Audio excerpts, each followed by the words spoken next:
Greetings, dear subscribers and casual listeners of my channel. The world of Harry Potter fans has long been divided into two camps. Some adore the films, while others wistfully remember how much was cut from the books. It's those tiny, witty scenes that created the unique atmosphere of magic, humor, and real life at Hogwarts. Today I invite you to dive into some nostalgic memories and revisit the book moments that were laugh-out-loud funny, but for some reason never made it into the films. Enjoy watching and may your day be filled with good magic.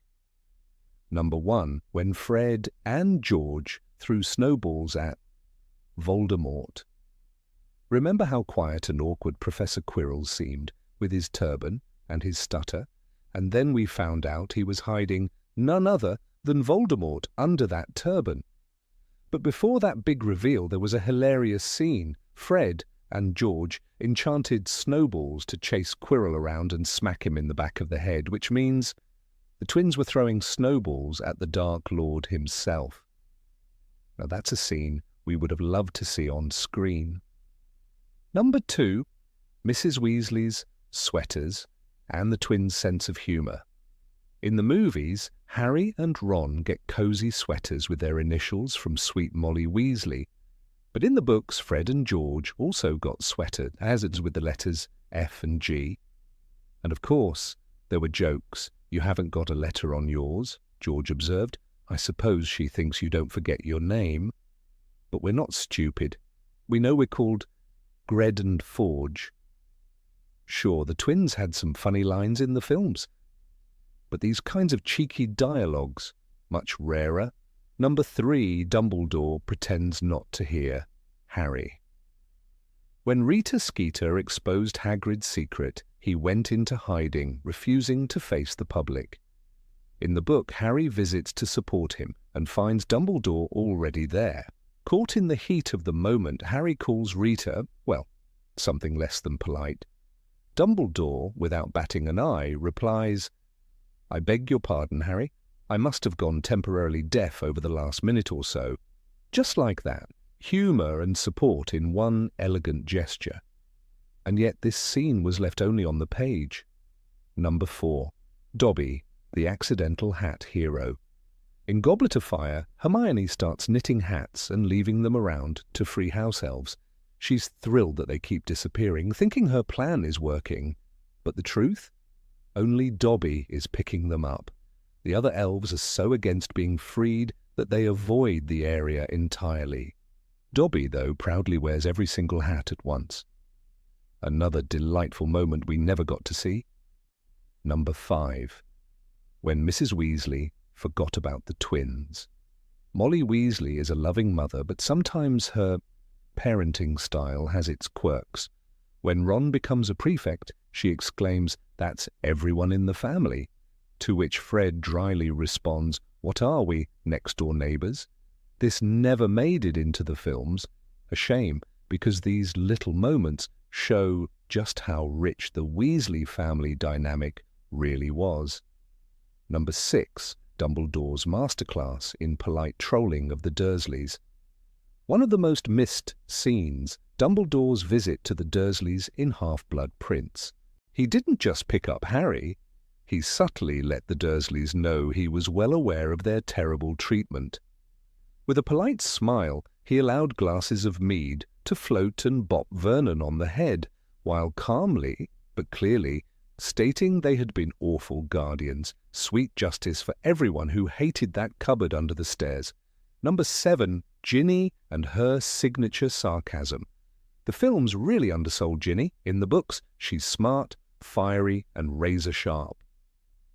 When Harry becomes popular and a girl asks if it's true he has a tattoo of a hippogriff, Ginny shoots back, "No, it's a Hungarian horntail," much more macho. That's the kind of banter that showed the real chemistry between them. Not awkward kisses in dead silence, but witty, genuine connection. Number 8. Archie's pyjamas at the Quidditch World Cup. The Quidditch World Cup in Goblet of Fire was chaos. Tents covered the hills, Wizards wandered in strange outfits, but no one stood out quite like Archie. He was old, cheerful, and proudly walking around in a bright red nightgown, not a robe, a full-on, frilly, lace-trimmed nightgown. When ministry officials tried to explain that Muggle clothing was required, Archie just waved them off. "I like a healthy breeze around my privates, thanks," he said with a grin. Another wizard pointed out that Muggles don't wear that kind of thing in public. Archie didn't blink. "I bought this in a Muggle shop. Muggles wear them. Women, anyway." Then he marched off like a king. It was one of those scenes that told you everything about wizard kind. They tried to blend in, but never quite got it right.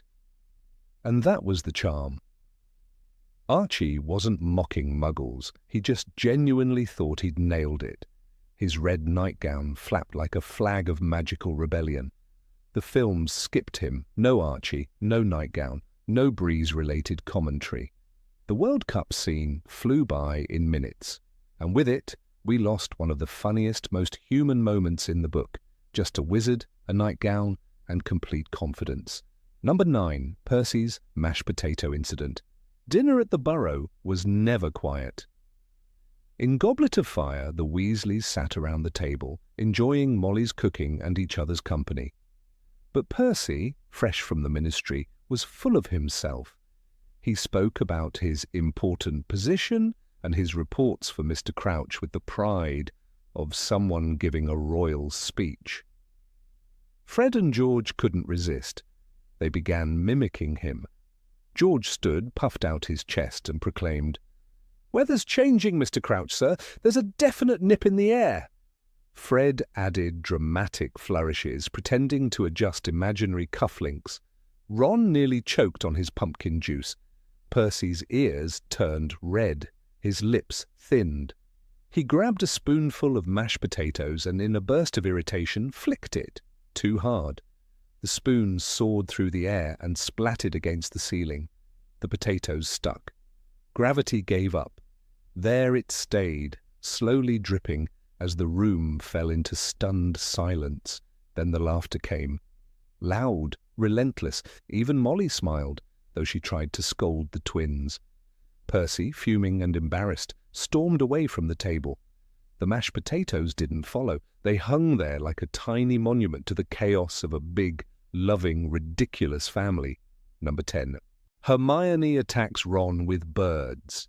Hermione Granger didn't cry. She attacked.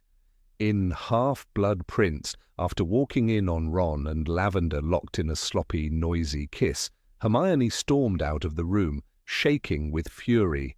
Moments later, Ron found her standing in a classroom, eyes blazing, surrounded by a swirling flock of enchanted birds she had just conjured from thin air. He opened his mouth. Maybe to explain, maybe to joke. He never got the chance. "Oh, Pugno!" Hermione shouted, and the birds obeyed. They launched at Ron like feathery missiles. Pecks and flaps and chaos filled the room. He yelped, ducked, and bolted, arms over his head, tripping on a chair. It was vengeance, Hogwarts style. Harry stood there frozen, half shocked, half amused. He wanted to help his friend, but he also kind of felt Ron deserved it. And Hermione, she looked terrifying and brilliant all at once. Readers knew in that moment, never cross her with cheap romance and poor decisions. The films erased it. Instead, Hermione cried, silently, alone. The fire was gone. No birds, no spell, no Ron running for his life with a parrot in his hair. The moment lost its bite, its humour, its message. Hermione's heartbreak was real, but her anger was magic, beautiful and fierce. That one scene told us everything about her, her pride, her pain, her power. The book gave her that. The film took it away. Number 11. Harry tries to convince McGonagall about Malfoy. Harry was convinced Draco Malfoy was up to something. In Half-Blood Prince, he stormed into Professor McGonagall's office, full of urgency. "He's a Death Eater," Harry said. "I know it." McGonagall raised an eyebrow, calm as ever. She didn't mock him, but her reply was dry enough to stop him mid-rant. "Potter," she said, Do you have any evidence, or are we working off your, shall we say, instinct? Harry fumbled. He's sneaking around, he's whispering, he disappears for hours. McGonagall looked unimpressed. Perhaps he's just being a teenager. Or perhaps, she added with a faint smile, he enjoys being dramatic and mysterious. The line landed like a charm. It was pure McGonagall, sharp, clever, and full of hidden warmth. She didn't dismiss Harry, but she refused to panic. In a book full of dark magic and rising danger, that little exchange brought rare comic relief. And it showed how well McGonagall understood both boys, Harry and Draco. The films missed this moment entirely. No wit, no sarcasm, no quiet humour behind the stern exterior. Without it, McGonagall lost one of her best scenes, and the audience lost a perfect chance to laugh in the middle of growing tension. Number 12, Peeves says goodbye to Umbridge. Peeves was chaos in a bowler hat. The Hogwarts poltergeist, loved by students and feared by teachers, never made it into the films. And that's a crime. His greatest moment came in Order of the Phoenix, when Dolores Umbridge finally lost control of the school. Fred and George had just blown a hole in the wall and flown off into the sunset. Peeves picked up where they left off. He chased Umbridge down the halls, armed with chalk and vengeful glee. He pelted her with erasers and shouted after her, "Give her hell from us, Peeves," Fred had told him. And Peeves took it to heart. He swooped, he shrieked, he bowed theatrically and roared, "You nasty old toad! Take my compliments!" Students cheered. Even the portrait seemed pleased. The best part, the teachers let him do it. Professor McGonagall, limping on a cane after Umbridge's attack, simply told Peeves how to unscrew a chandelier. "It unscrews the other way," she said calmly. No one stopped him. No one wanted to. It was Hogwarts fighting back with chalk dust and spite. But the movie cut Peeves entirely. No chalk, no screaming, no chaos. The most satisfying revenge against Umbridge was erased. Fans still mourn it, because no one said goodbye to her better than Peeves. Number 13, Ron meets the garden gnomes. The burrow was never quiet, never normal, and Ron's first lesson in garden chores proved it. In the Chamber of Secrets, Mrs. Weasley handed out gloves and marched the boys outside. "Time to degnome the garden," she said cheerfully, as if it were as simple as sweeping the floor. But it wasn't. Not even close. The gnomes weren't cute. They were angry, shrieking little creatures with knobby heads and tiny fists. Ron grabbed one by the legs and swung it in a wide arc as Fred had shown him, but the gnome bit his finger and refused to let go. "Get off!" Ron yelled, shaking his hand wildly. The gnome clung tighter, squealing with joy. It was chaos, hilarious, messy chaos. Fred and George were no help. They were laughing too hard. "You've got to spin them," George shouted. "Make them dizzy, or they'll come right back." And that was the worst part. Even after the boys launched the gnomes over the fence, they would wander back hours later, dazed but delighted. "They're too stupid to know they're not wanted," Fred explained. The film skipped all of it. No wrestling, no gnome biting, no wild garden battle.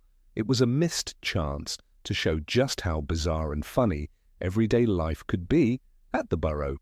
Magic wasn't always dark or dramatic. Sometimes it was just a boy getting chewed on by a garden gnome. Number 14, Lockhart's Valentine's Day. Chaos. Gilderoy. Lockhart lived for attention, and Valentine's Day gave him the perfect stage. In the Chamber of Secrets, he transformed Hogwarts into a sugar-coated nightmare. Pink streamers hung from every torch, heart-shaped confetti rained from the ceiling, cupids flew through the air, humming love songs off-key. Lockhart, beaming in his turquoise robes, declared he had taken the liberty of organizing a celebration. Most teachers looked horrified. Snape, in particular, seemed seconds from murder. Then came the dwarves. Yes, dwarves, dressed as cupids, short, grumpy, winged, and armed with golden harps. They stormed the halls, dragging students aside to deliver embarrassing singing valentines. Harry Potter didn't stand a chance. One of them tackled him in the middle of the corridor. His bag burst open, ink spilled, books flew. Before he could escape, the dwarf planted himself in front of him and shouted, "His eyes are as green as a fresh pickled toad, his hair is as dark as a blackboard. I wish he was mine, he's really divine, the hero who conquered the Dark Lord." The hallway exploded with laughter.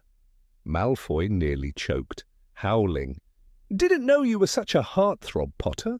Ginny Weasley, red as a howler, stared at the floor. Harry wished the ground would swallow him. And Lockhart? He clapped joyfully. "Ah, young love." None of this made it into the movie, not the singing dwarves, not Harry's public humiliation, not even Lockhart's over-the-top decorations. The films missed a golden moment, one that mixed teenage horror, magical madness, and Lockhart's ridiculous charm. Fans deserved to see it. Number 15. Fred and George experiment on first years. It started, as many good Weasley schemes did, with a whisper in the corridors and an odd taste in someone's mouth.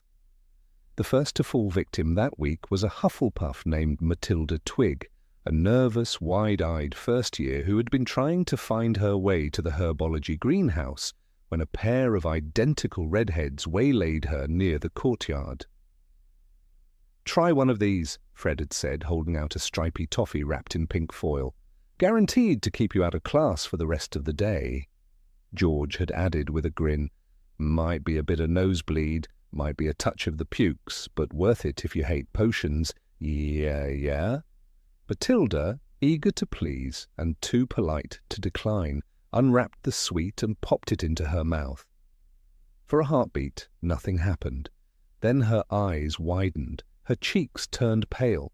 Seconds later, she doubled over and groaned, just as Madame Pomfrey rushed down the steps, already muttering incantations to stabilize what appeared to be a rapidly rising fever. By lunch, the news had spread like wildfire. Fred and George were testing magical candies, experimental prototypes from their burgeoning line of joke products, on unsuspecting first years. What had started as a hush-hush operation quickly became something of a Hogwarts legend. By dinner time, younger students were practically lining up to volunteer. "They want to get sick?" Hermione had exclaimed, horrified, as she stomped into the common room with a look of righteous fury. "Do they even know what's in those things? It's completely unethical." "Relax, Hermione," said Ron, stifling a laugh. "They're not exactly dropping dead, are they? It's just a bit of puking." "That's not the point." Fred and George, lounging on the sofa with a bag of fever fudge and a half-written order form for Zonkos, only smiled innocently. "Would you like to try one, Hermione?" Fred asked, offering a small square of purple fudge. "It has a delightful aftertaste of pepper and regret." "We're perfecting the recipe," George chimed in. "It's for our skiving snack boxes, purely voluntary. We even have permission slips now." "You forged those permission slips," Fred shrugged. "Minor detail. What the films never managed to capture was the chaotic ballet of mischief, curiosity, and borderline brilliance that defined the Weasley twins in their final years at Hogwarts. In Order of the Phoenix, J.K. Rowling painted them not only as tricksters, but as entrepreneurs and inventors with a flair for the dramatic and a disdain for rules. Their experimental trials, mostly carried out on younger students, were a vital part of that legacy. Take, for example, the time Neville Longbottom, desperate to avoid another public humiliation in Snape's dungeon, approached the twins behind the tapestry near the Room of Requirement. "I heard you've got something that'll get me out of potions," he whispered, clutching his toad, Trevor, to his chest. George looked him up and down. "How do you feel about projectile vomiting?" Neville blinked. I suppose I could live with that." He was given a faintly glowing sweet that tasted like hot cabbage and was promptly sent to the hospital wing, clutching his stomach and emitting strange gurgling noises. Snape, for once, couldn't deduct points, though he tried. The skiving snack boxes weren't just candy, they were miniature masterworks of magical engineering. One end made you ill, nosebleeds, fevers, vomiting, while the other would cure you instantly once you were safely out of class. They called it strategic recovery, and their operation was so precise that even some professors began to suspect, but couldn't prove anything. The younger students adored them, not just for the sweets, but for the daring mischief of it all. "They've turned truancy into an art form," whispered Ernie Macmillan with awe. It was not without risks. One morning, Alicia Spinnet walked into breakfast to find 3 first years writhing on the floor of the great hall, one vomiting, one coughing up feathers, and the third holding his nose as blood trickled down his chin. All 3 had bitten into the wrong half of the candy first. George merely said, "Back to the drawing board," as he scribbled a note in a tattered green notebook. Hermione, ever the champion of ethics and magical safety, launched a one-woman campaign to shut the whole operation down. "You're going to kill someone one day," she shouted after them as Fred fled down a corridor, chased by a Slytherin prefect who'd accidentally eaten a fainting fudge. "Oh, come on, Hermione," Ron said, between fits of laughter. "You've got to admit, it's sort of genius. It's dangerous. They're experimenting on children."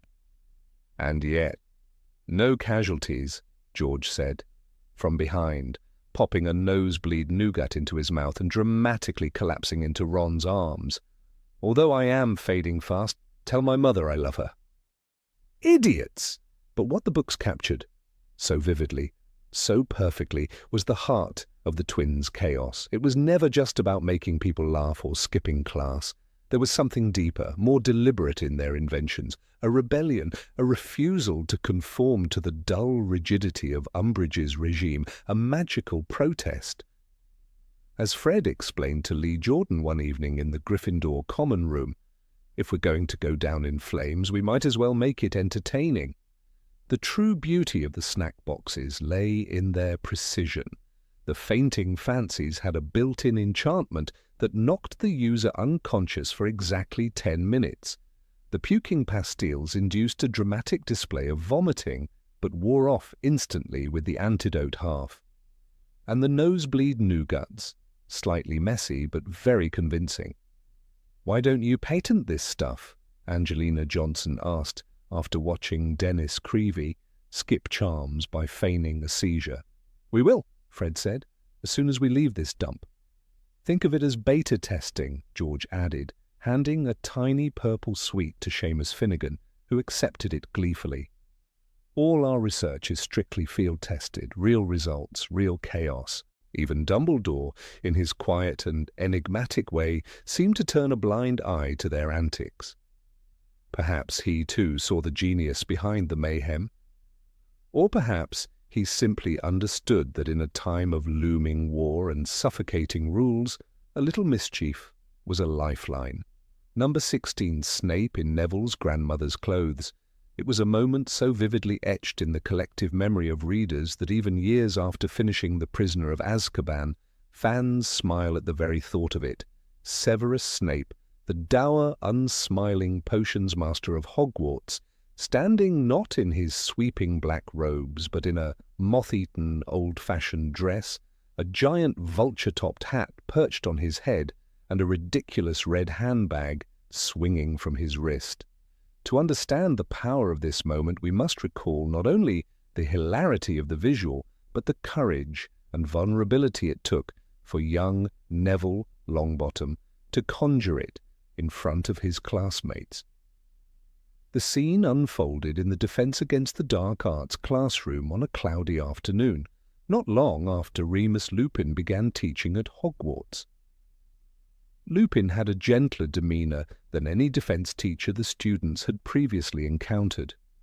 Where Lockhart had been loud and self-absorbed, and Quirrell had trembled with every word, Lupin was calm, kind, and quietly capable.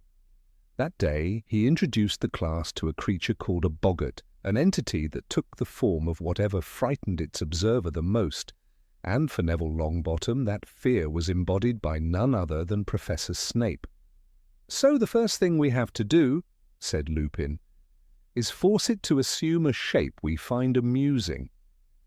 He explained that laughter was the boggart's weakness. If you could make it ridiculous, you could make it powerless. Lupin's choice to begin with Neville wasn't random. He saw the timid boy's potential, hidden beneath years of anxiety and a lack of confidence, and Neville, for his part, stepped forward hesitantly, his hands clammy and his eyes wide. What happened next is the stuff of legend, especially because the film adaptation, while delightful, missed the full glory of what J.K. Rowling so brilliantly described in the book. On screen, we catch a glimpse of Snape in a green dress, his expression mortified, but the written word gave us so much more. I'm not sure what'll happen when she sees him," said Neville nervously. Lupin smiled and gently instructed him to picture his grandmother's clothes, the long dress, the hat with the vulture stuffed on top, and the large red handbag. As the wardrobe flew open, there was a loud crack, and Snape emerged, gliding menacingly toward Neville, but with a trembling wand and a whispered "ridiculous." Neville's imagination surged to life. The transformation was instant and glorious. The classroom erupted into laughter. Snape was now wearing a long, lace-trimmed dress, a towering hat topped with a stuffed vulture, and he was swinging a huge, red handbag. Even the usually stoic Lupin chuckled. The room shimmered with light-heartedness, a rare energy when Snape was present in any form. The brilliance of this scene lies not only in the humour, but in its emotional depth. For a boy like Neville, who had long felt overshadowed and overlooked, standing up to his greatest fear, even in this magical, exaggerated way, was a small act of rebellion, a statement that he mattered. For the first time, the class laughed with Neville, not at him. He became, for a few glorious moments, the star. It's important to note just how vivid and specific Neville's imagination was. He didn't simply dress Snape in generic women's clothing. He draped him in the unmistakable attire of Augusta Longbottom, a woman as formidable in appearance as she was in reputation. Readers who recall her later entrance in the series will know she is no mild-mannered grandmother. With her vulture hat and strong personality, she's a force unto herself. That Neville chose to overlay Snape with her image speaks volumes about both his fear and his humour.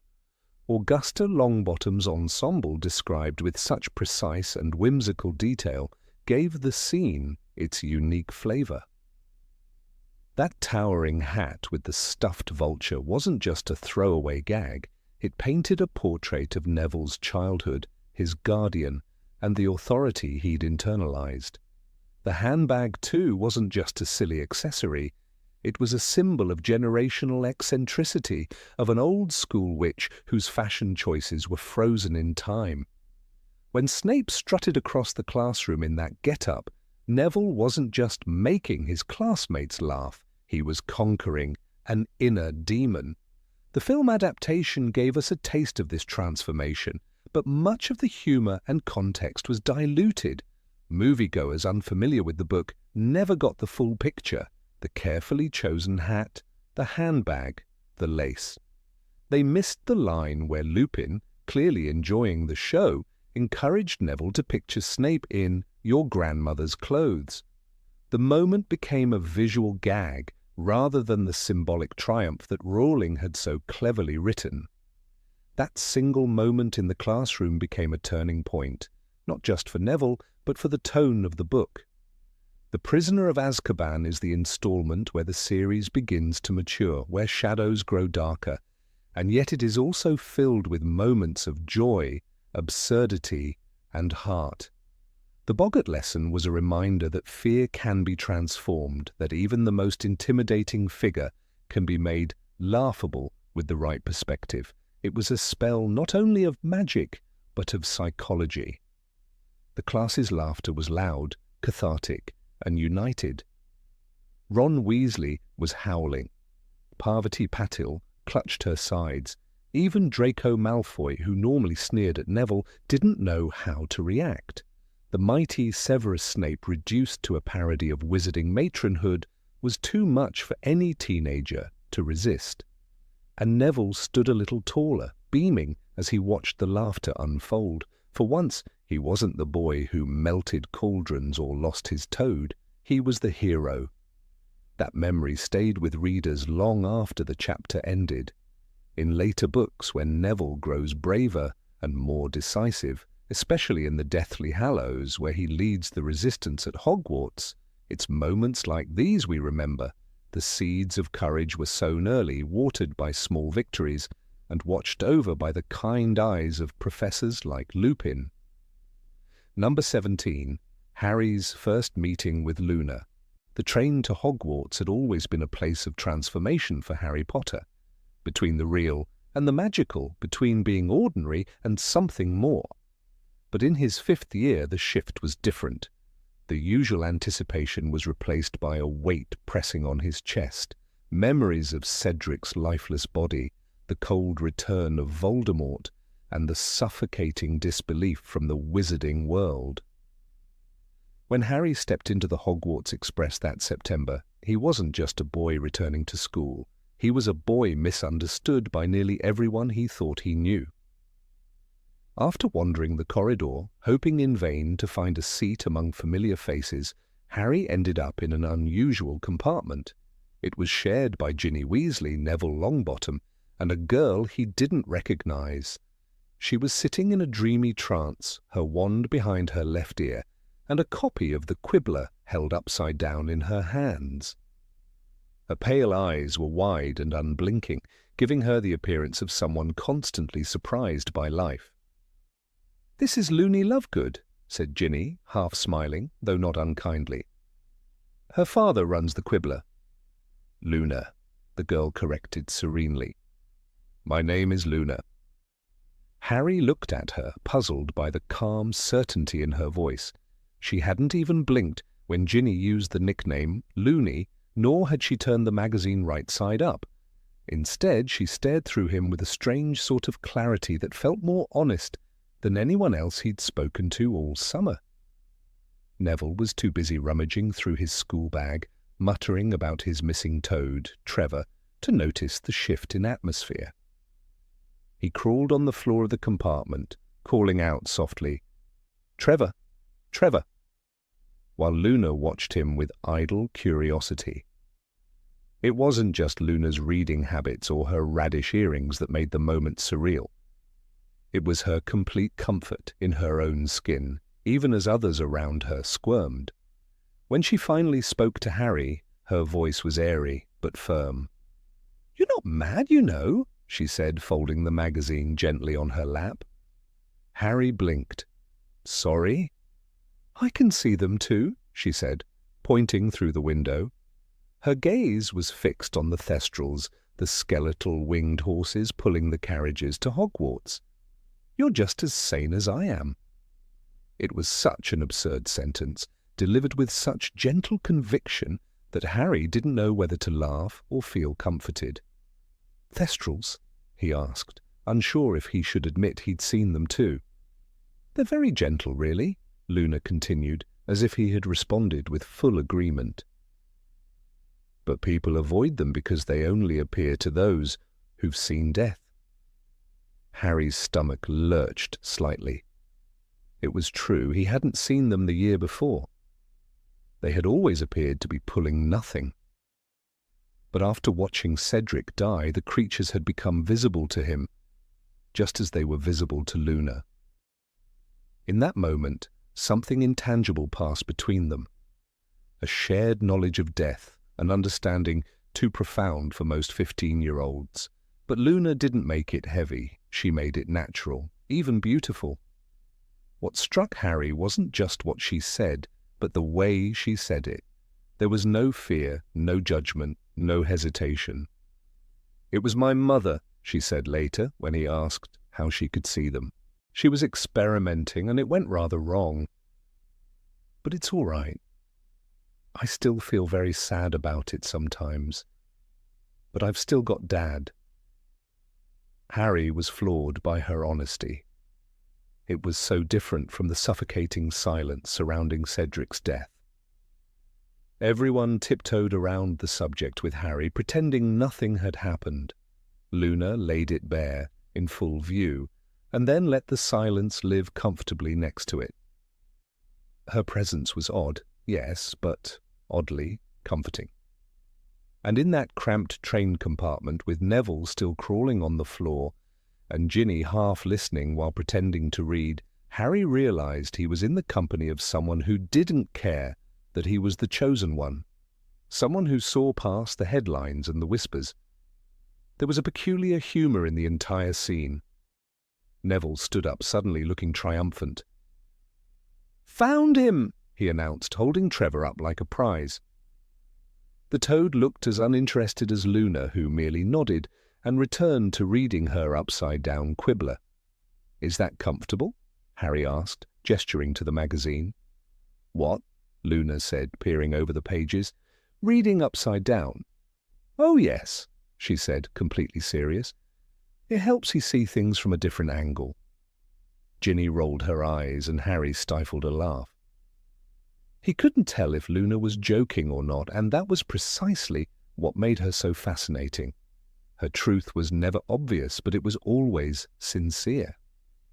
J.K. Rowling captured the spirit of this first meeting in the book Harry Potter and the Order of the Phoenix, where she wrote, "Harry had the impression that Luna had not really been listening to the conversation, but that she knew what had been said all the same. It was this uncanny sense that made Luna feel like a character born out of a forgotten myth, a seer of sorts wrapped in the garb of a scatterbrained teenager. But beneath the oddity lay clarity, and beneath the clarity a kind of quiet defiance. Luna never changed herself to be accepted. She expected the world to make room for her. As the train rattled forward, so did Harry's thoughts. For months he had felt adrift, locked out of the world of understanding, and now, in a matter of moments, a girl he'd never met had reached into the darkness and pulled him into the light, not by force, but by simply being herself. Even the details of Luna's appearance, her dirty blonde hair, her wand tucked behind her ear, the butterbeer cork necklace, would later become tokens of comfort in Harry's memory. In a world so eager to categorize and judge, Luna had shown him how to breathe. What made their first encounter so memorable wasn't grand action or dramatic tension. It was the absurdity of the situation, the way Luna talked about invisible horses as if they were common knowledge, the way she seemed completely unaware of how strange she appeared, and the way that strangeness slowly became endearing. Number 18. Ron's manly gift for Hermione. Of all the missteps Ron Weasley made in his turbulent teenage years, perhaps none is as endearingly awkward as the Christmas gift he gave Hermione Granger during their 4th year at Hogwarts. Nestled somewhere between a boyish attempt to impress and a complete lack of emotional awareness, Ron's choice of present, a bottle of cologne labelled Essence of Muggle Masculinity, offered a perfect snapshot of adolescent confusion, unspoken crushes, and the peculiar charm of Ron's fumbling sincerity. The scene took place during the Christmas holidays in Harry Potter and the Goblet of Fire, when the Golden Trio stayed at school while the Yule Ball loomed over them like an emotional storm cloud. Tensions were high. Hermione had mysteriously accepted an invitation from a yet unknown suitor. Ron had failed to secure a date, and was steadily growing bitter about it, and Harry was too tangled in his own nerves over Cho Chang to notice anything else. It was a powder keg of teenage angst, and in the midst of it all, Ron tried to show Hermione he cared. He just didn't quite know how. J.K. Rowling, with her knack for injecting humour into emotionally charged moments, gave readers this gem. He had given Hermione a bottle of perfume called Essence of Muggle Masculinity. Hermione took one sniff and gave Ron a very strange look, while Harry choked on his pumpkin juice. That single sentence is loaded with unspoken emotion, character depth, and brilliant comic timing. It's a moment you could easily miss, but if you catch it, you never forget it. To anyone else, the gift might have seemed absurd, even thoughtless. Why would Ron think Hermione, bright, assertive, and certainly not the type to fawn over stereotypically manly things, would appreciate such a cologne? But therein lies the brilliance of the moment. Ron wasn't thinking. He was reacting. To the Yule Ball, to Crumb, to the dawning realization that Hermione was slipping from the familiar safe place she occupied in his mind and becoming someone he might lose. His gift was not a declaration of love, it was a cry for attention, and it was a masculine one at that, clumsy and defensive. The name of the cologne, Essence of Muggle Masculinity, seems almost laughably Freudian. Was Ron trying to impress her by emphasizing a rugged, exotic charm? Was he mimicking what he thought girls liked in boys? Confidence, swagger, maybe even a hint of danger. The tragic comedy lies in the fact that he did it so badly that he essentially gifted Hermione a joke in a bottle. Hermione's reaction was everything. She didn't yell, she didn't mock him. She simply looked at the bottle, wrinkled her nose, and gave him a puzzled stare. It was as if she recognized the gesture as important, but couldn't quite make sense of it. And that's what makes the moment so human. How many young girls have received well-meaning but utterly misguided gifts from boys still wrestling with the concept of feelings?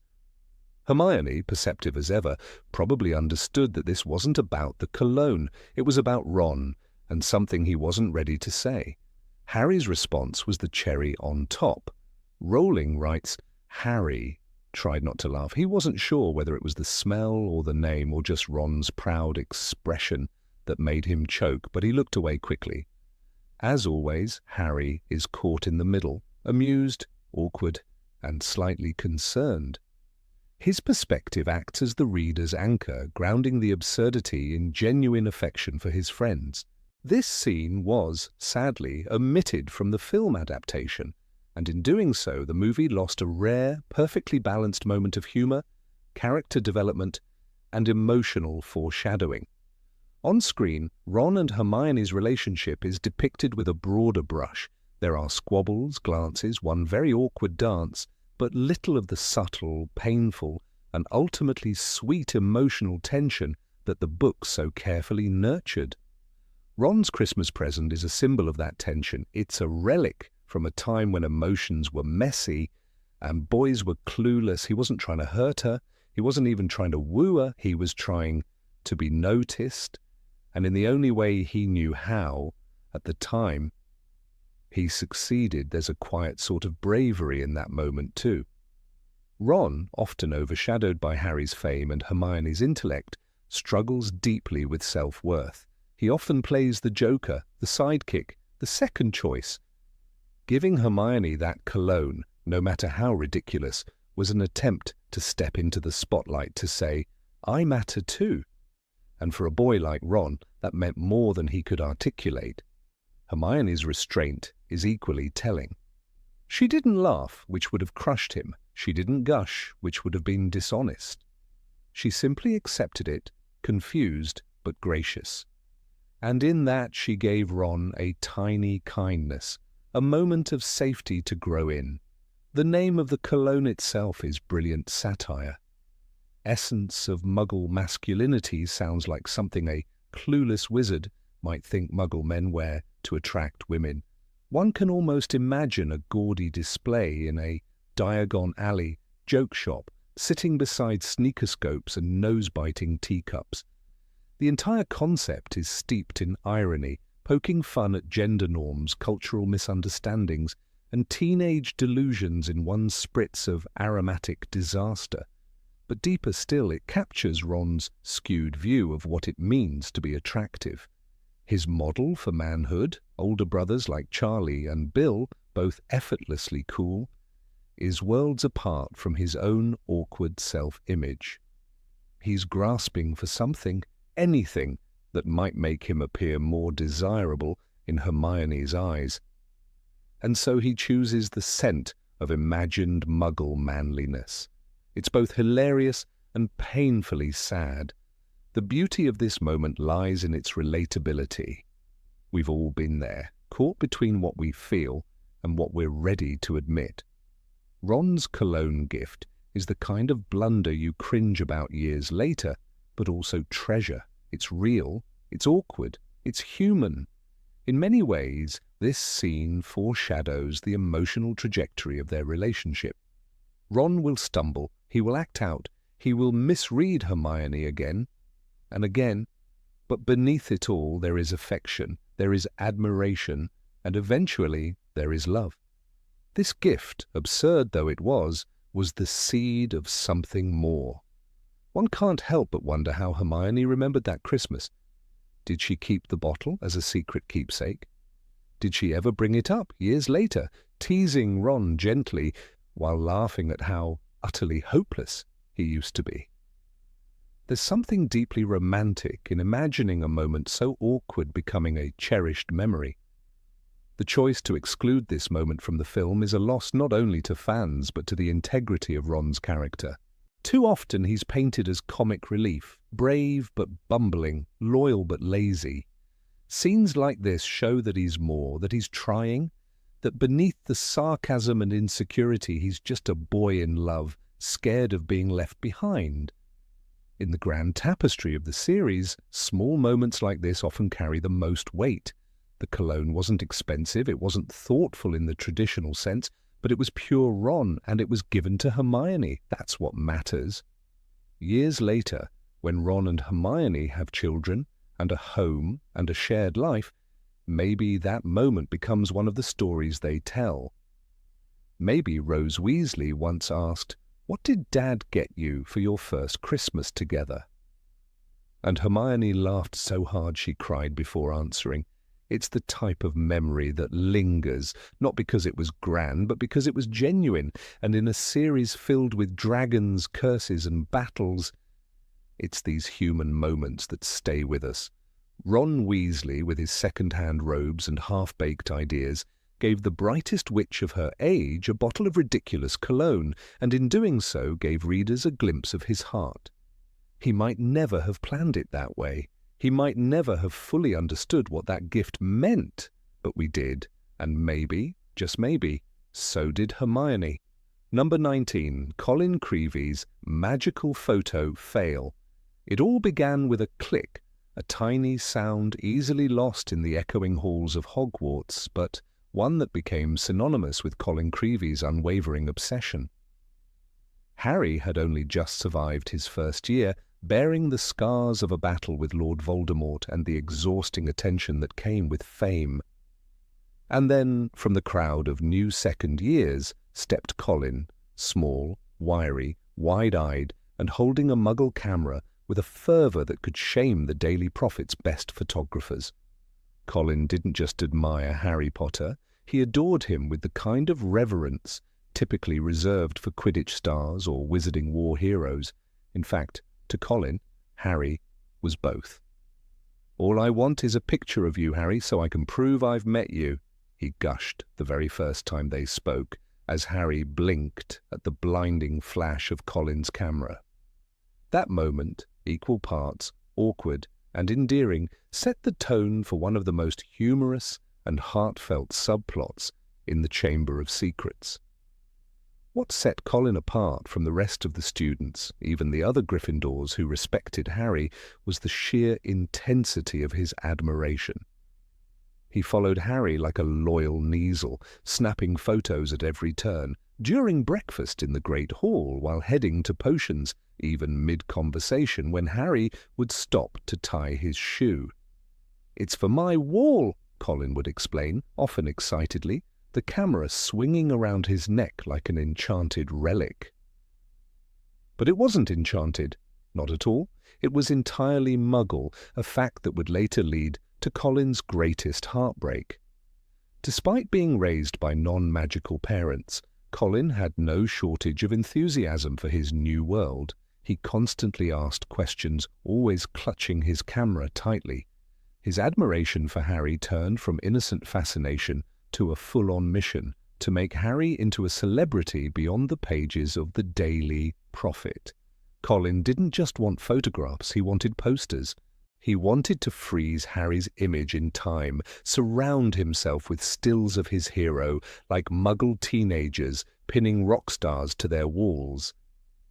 He once ambushed Harry on the stairs outside the library, clicking madly as Harry groaned, "Do you mind?" But Colin was undeterred. "Smile, Harry, you'll look great next to the Quidditch pitch photo." The boy already had a vision in his mind, a full gallery of Harry Potter moments, capturing his every expression, his every move, like a one-man fan club operating on maximum devotion and minimal boundaries. Fred and George Weasley didn't help matters. They encouraged Colin's efforts, even suggesting poses. "Do one where Harry's pointing his wand heroically at the sky," Fred joked, and Colin obeyed with the seriousness of a war photographer. Harry, meanwhile, often found himself ducking behind statues or slipping into empty classrooms just to avoid another flash. "It's like having my own personal paparazzi," he complained to Ron one morning, his toast still clenched in hand when Colin had struck again. The climax of Colin's photographic mission came shortly after a Gryffindor practice session. Harry was sweaty, mud-smeared and mid-sandwich when Colin burst into the common room with an excited yell.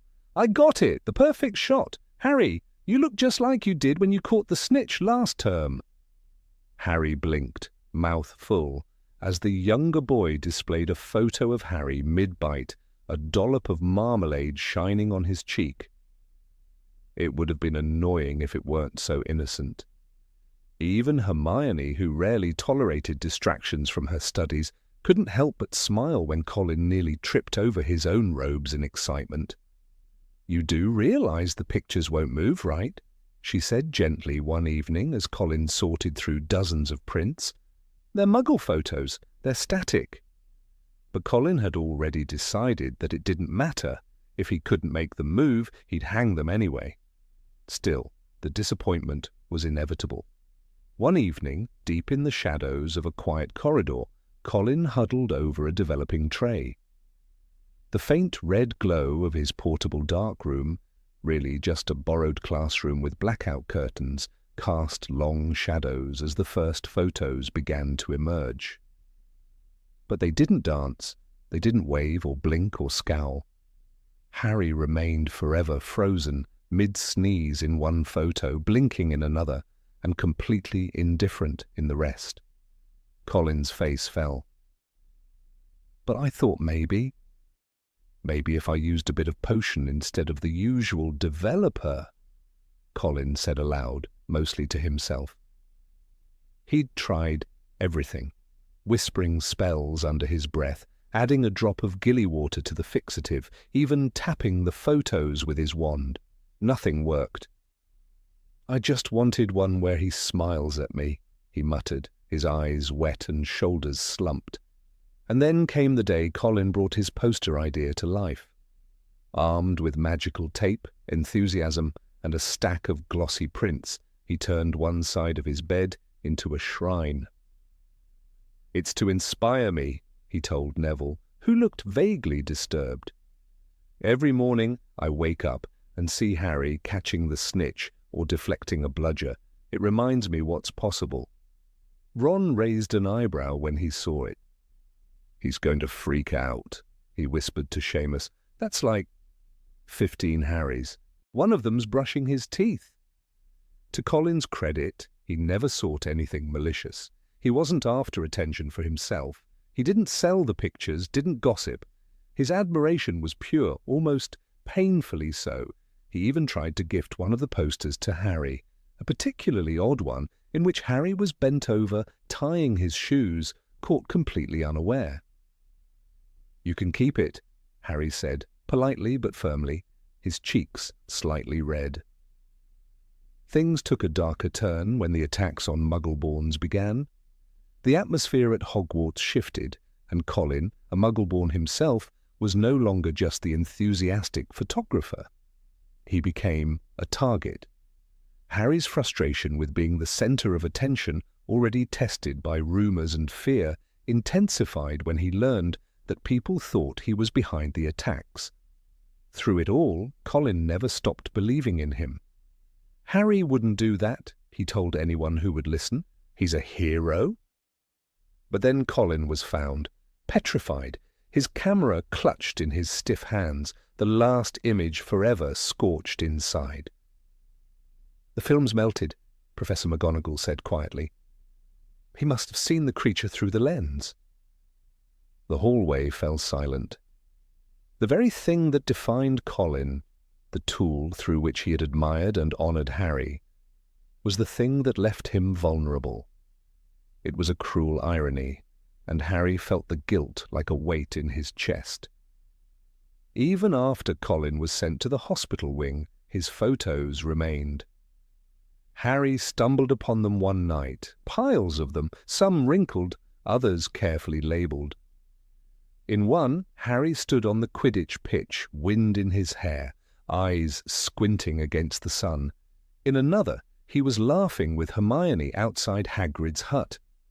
"He caught moments even I forgot," Harry murmured, realizing that maybe, just maybe, Colin had seen something deeper in him, not the chosen one, just Harry. Later, when Colin recovered, he found his posters had been taken down by school staff during the investigations. "Security reasons," they said. He was heartbroken but resilient. He began anew, though now with caution. He started learning magical photography techniques from older students, hoping to one day create moving images. "Next year," he said with a hopeful gleam in his eye, "I'll have a real magical camera. I'll get Harry blinking for real." What Colin never realized was that his childish obsession had, in a strange way, grounded Harry. Amid the chaos of fame, danger, and prophecy, here was one boy who loved him simply for being himself. Not the boy who lived, just Harry Potter, who sometimes tripped over his robes, who liked treacle tart, who frowned in class and slept with his mouth slightly open. Colin saw it all and thought it was worth capturing. His attempt to make Harry a poster star never quite succeeded in the way he intended. The posters didn't move, they weren't magical, but they were real, they were sincere. In an era of headlines and hysteria, of lies printed on profit pages, Colin's photos were the one thing untouched by spin or suspicion. They were proof of a boy's unshakable loyalty. In the end, Colin's wall of Harrys became legendary. Years later, students would whisper about the Creevey Gallery and wonder if anyone else had ever loved a hero with such innocent, relentless passion. Maybe not. But maybe that's what made Colin so special. He didn't see Harry as an icon. He saw him as a friend, even if they barely spoke. And perhaps, deep down, Harry knew that too.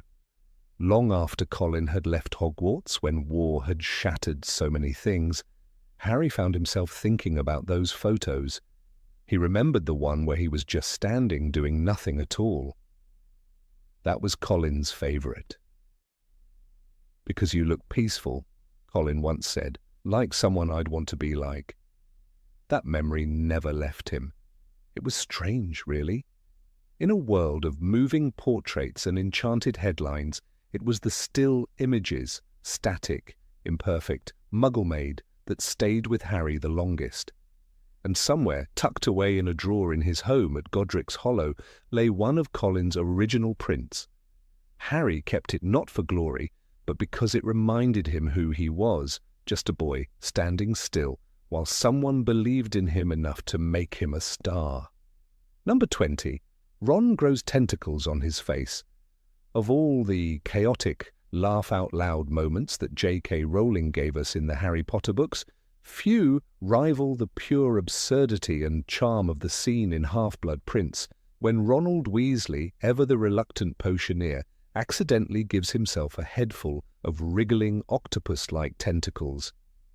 This moment, equal parts disaster and delight, unfolds in Professor Slughorn's classroom during a seemingly ordinary potions lesson that quickly turns into one of the most memorable magical mishaps in Hogwarts history. The classroom was filled with the usual bubbling cauldrons, the clinking of glass, and the heavy scent of dried herbs.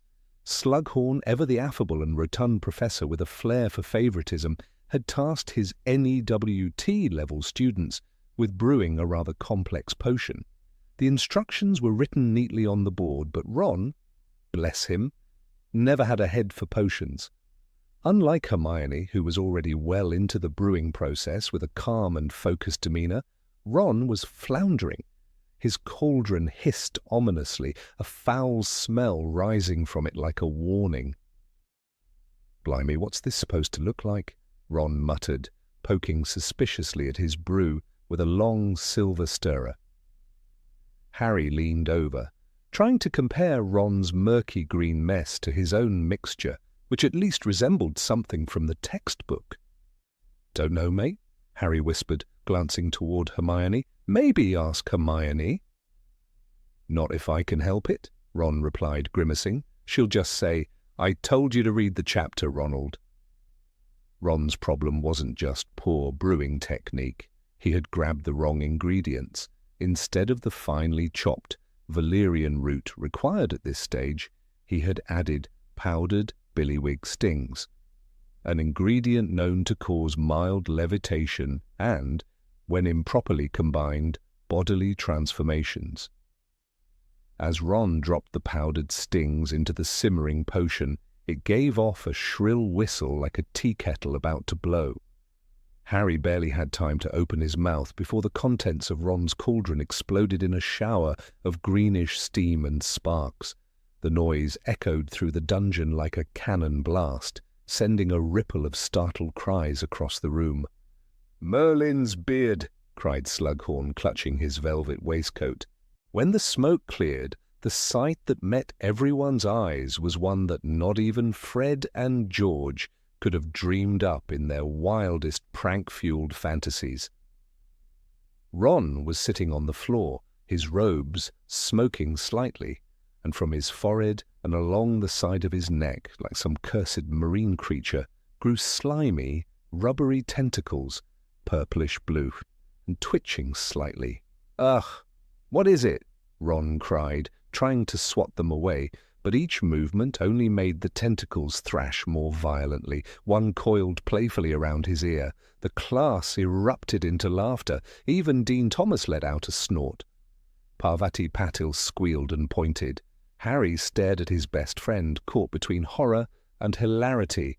"Ron," he said, eyes wide, You've got a tentacle on your head. I can see that. Thanks." Ron snapped, attempting to stand, but a particularly large appendage slapped him in the face and nearly knocked his glasses askew. Professor Slughorn waddled over, trying to keep a straight face, but failing miserably. "Oh, my dear boy," he chuckled, peering down at Ron. "Tentacular tentaculum. Oh, it's been years since I've seen that kind of reaction." He pulled out his wand and muttered a complicated incantation. It took several tries and even Hermione's help to reverse the spell. "Really, Ronald," she said, her voice a perfect mix of concern and exasperation. "You're lucky it didn't mutate your brain." "How do you know it didn't?" Harry quipped, ducking just in time as Ron threw a nearby textbook at him. This was one of those scenes that, unfortunately, never made it to the films. And that's a shame. The movie version of Half-Blood Prince, though visually beautiful and emotionally rich, left out many of the small but delightful moments that gave the books their depth and humour. The tentacle incident is a perfect example. The humour wasn't just in the tentacles themselves, it was in the way Ron reacted to them, the class's response, and the rare moment where even Slughorn dropped his usual pomp and let out a belly laugh. "If this keeps up, Mr. Weasley," he said with a twinkle in his eye, "you may just end up in my collection of favourite students, for entertainment value alone." The incident also subtly highlights the dynamics between the trio. Hermione's brilliance, Harry's bemused loyalty, and Ron's perpetual misfortune blend into a scene that's as character-driven as it is slapstick. While Ron is often the comic relief, this moment adds a layer of affection to that role. His frustration, his indignation, and the ridiculousness of his situation make him all the more endearing. What's also fascinating is how Rowling uses magical accidents like these to remind readers that even in a world of spells and potions, human error is still a thing, and it can be hilariously unpredictable. Potions, much like chemistry in the Muggle world, require precision, patience, and practice, none of which were ever Ron's strong suits. In the book, the scene is described with Rowling's classic tone, a balance between detail and wit. There was a sudden bang, a flash of green light, and Ron was knocked off his stool. When the smoke cleared, he was blinking up at them through a tangle of slimy purple tentacles. The imagery is immediate and vivid. You can smell the smoke, hear the shocked gasps, and feel the ripple of laughter that follows. Fred and George, had they still been at school, would have likely turned this moment into a marketing idea. Instant tentacles, one drop and you're a deep-sea horror. But in their absence, Ron alone had to bear the embarrassment and the clean-up. The following days were reportedly filled with teasing. Seamus Finnegan, never one to let a joke die early, kept humming Under the Sea whenever Ron walked into the common room. Ginny was more creative. She drew a little squid on his pillow and labelled it Ron's new best friend. Even McGonagall, strict as she was, had to pause during roll call when she reached his name. "Mr. Weasley? Tentacles fully removed, I presume?" she asked dryly. It also speaks volumes about Ron's character that even with literal appendages flailing from his skull, he managed to take it in stride. Mostly. It was the sort of humility born not from confidence, but from constant exposure to magical disasters. Whether it was slug spells backfiring or broken wands turning rats into goblets, Ron had earned his badge in magical mishaps. The incident became something of a legend in Gryffindor. First years whispered about it in hushed tones, and older students used it as a cautionary tale. "Always double-check your ingredients," Hermione would warn during study groups, shooting Ron a meaningful glance. In retrospect, this brief moment is more than a comic episode. It's a snapshot of Hogwarts at its chaotic best, a place where even disasters carry a sense of wonder. It's also a celebration of Ron Weasley himself, the loyal, clumsy, warm-hearted wizard who could turn even an accidental transformation into a story worth retelling for years. And perhaps that's what makes this moment stick. In a series filled with dark lords, tragic deaths, and epic battles, the image of a boy with octopus limbs flailing in a classroom brings us back to the core of what makes the Harry Potter series so enduring: the humour, the humanity, and the absolute unpredictability of magic. Number 21, moaning, Myrtle flirts with Harry in the bath. Of all the peculiar encounters Harry Potter experienced during his years at Hogwarts, few were as uncomfortable, hilarious, and oddly charming as his time spent with the ghost of a former student, moaning Myrtle. Her full name, Myrtle Elizabeth Warren, belonged to a tragic figure whose spirit lingered long after death in the gloomy confines of a Hogwarts bathroom. Yet, her melancholy existence was often interrupted by sudden bursts of emotion, sarcasm, and, most memorably, a curious affection for a certain young wizard. The most unforgettable instance of this affection unfolded in the prefect's bathroom, where Harry, under the pressure of the Triwizard Tournament, found himself submerged in both warm bubbles and ghostly flirtation. This peculiar moment takes place in Harry Potter and the Goblet of Fire, when Cedric Diggory gives Harry a crucial hint: take a bath, take the egg, and mull things over in the hot water. The prefect's bathroom is described in J.K. Rowling's classic visual style as a luxurious chamber. A swimming pool-sized bath sunk into the floor with hundreds of taps all around the sides, each with a differently coloured jewel set into its handle. For Harry, it was supposed to be a brief moment of solitude, a rare pause in the chaos of the tournament. But solitude was never guaranteed at Hogwarts, especially when ghosts were involved. Moaning Myrtle appeared suddenly, as was her habit, gliding in through one of the taps, her ghostly form shimmering in the steam. She had a way of creeping up on people, both literally and emotionally. "I do have feelings, you know, even if I am dead," she once snapped in an earlier book, her voice rising into a wail that sent students running. But in the prefect's bathroom her voice was soft, almost coy. "Hello, Harry," she said, her large, mournful eyes watching him intently. Harry froze, clutching the golden egg to his chest, trying to cover himself with the thick, magical foam. But Myrtle wasn't fazed by such things. "Oh, don't mind me," she sighed, floating just above the water. "I've seen it all before." This was not Myrtle's first ghostly crush. In her post-mortem years, she had developed a pattern of attaching herself to lonely, misunderstood boys. Before Harry, there had been Olive Hornby's brother, whom she haunted relentlessly until the Ministry of Magic intervened. But her interest in Harry was different. She admired him, his fame, his orphaned past, his frequent brushes with danger. There was something about his vulnerability that appealed to her eternal melancholy. "You're just like me, really," she murmured during their watery conversation. "Nobody understands us." Harry, understandably, was mortified. He'd come to solve the riddle of the egg, not to receive ghostly companionship. As he tried to focus on the eerie screeching that the egg emitted, Myrtle drifted closer, her face inches from his. "You're very brave," she whispered, "to go swimming with me." Most boys wouldn't have dared. Her words, which might have sounded innocent, were loaded with implications that made Harry's ears turn crimson. He splashed a little more foam over his chest, muttering, "Yeah, well, I was just trying to figure out the egg." The ghost giggled, a soft, echoing sound that rippled through the steamy air. "You don't think I came here just to watch you bathe, do you?" she asked with mock offence.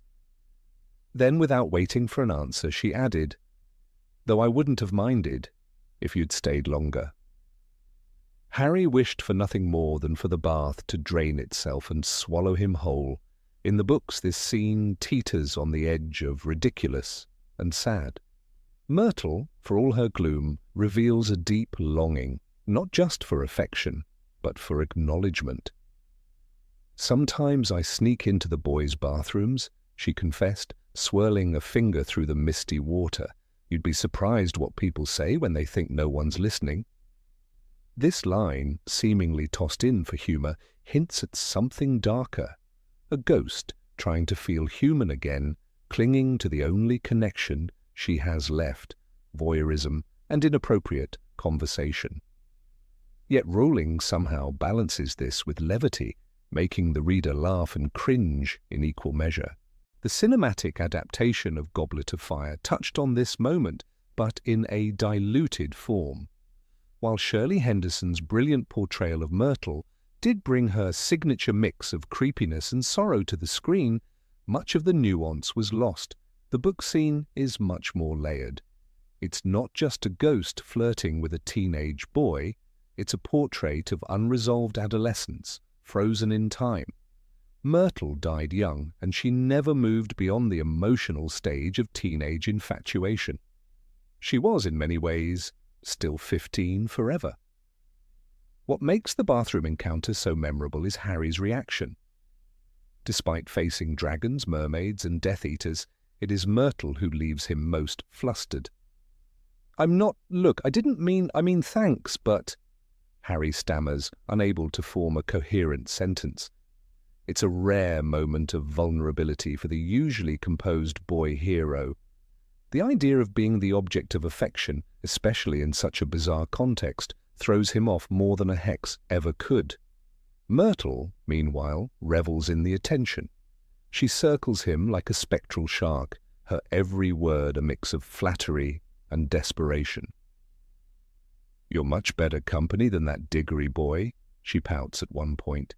"He just sat there and ignored me." It's a petty remark, but one that carries the weight of years spent unnoticed. For Myrtle, even fleeting moments of recognition are precious. The humour of the scene is undeniable. A ghost making romantic overtures in a bubble bath is the kind of absurdity that only the wizarding world could pull off. But beneath the laughter lies an aching truth. Myrtle is stuck in her death, in her loneliness, in the bathroom where she died. And when Harry, awkward and dripping, leaves the bath with the riddle solved and his cheeks still red, she lingers behind, her sigh echoing off the tiles like a forgotten melody. "Come back any time," she calls after him. "I'll be here, watching." It's a line that sends a chill down the spine, not because it's frightening, but because it's so desperately human. Myrtle doesn't want to haunt, she wants to matter, she wants someone to care. The beauty of Rowling's writing is in moments like this, when comedy and tragedy dance together in a single scene. Myrtle is both comic relief and a ghostly echo of teenage heartbreak. Her crush on Harry is ridiculous, yes, but also real in its own way. She doesn't just want to spy on him, she wants him to see her. It's no coincidence that this moment occurs during one of Harry's most challenging tasks. The Triwizard Tournament is about bravery, but bravery isn't just about dragons and underwater battles.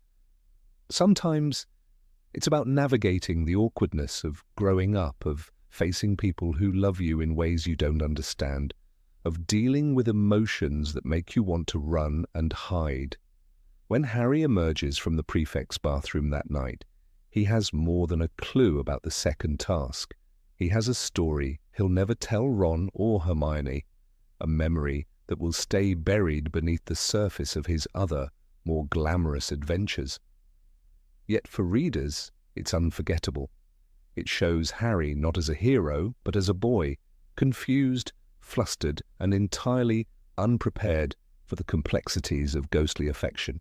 Years later, one wonders if Harry ever thought of her again.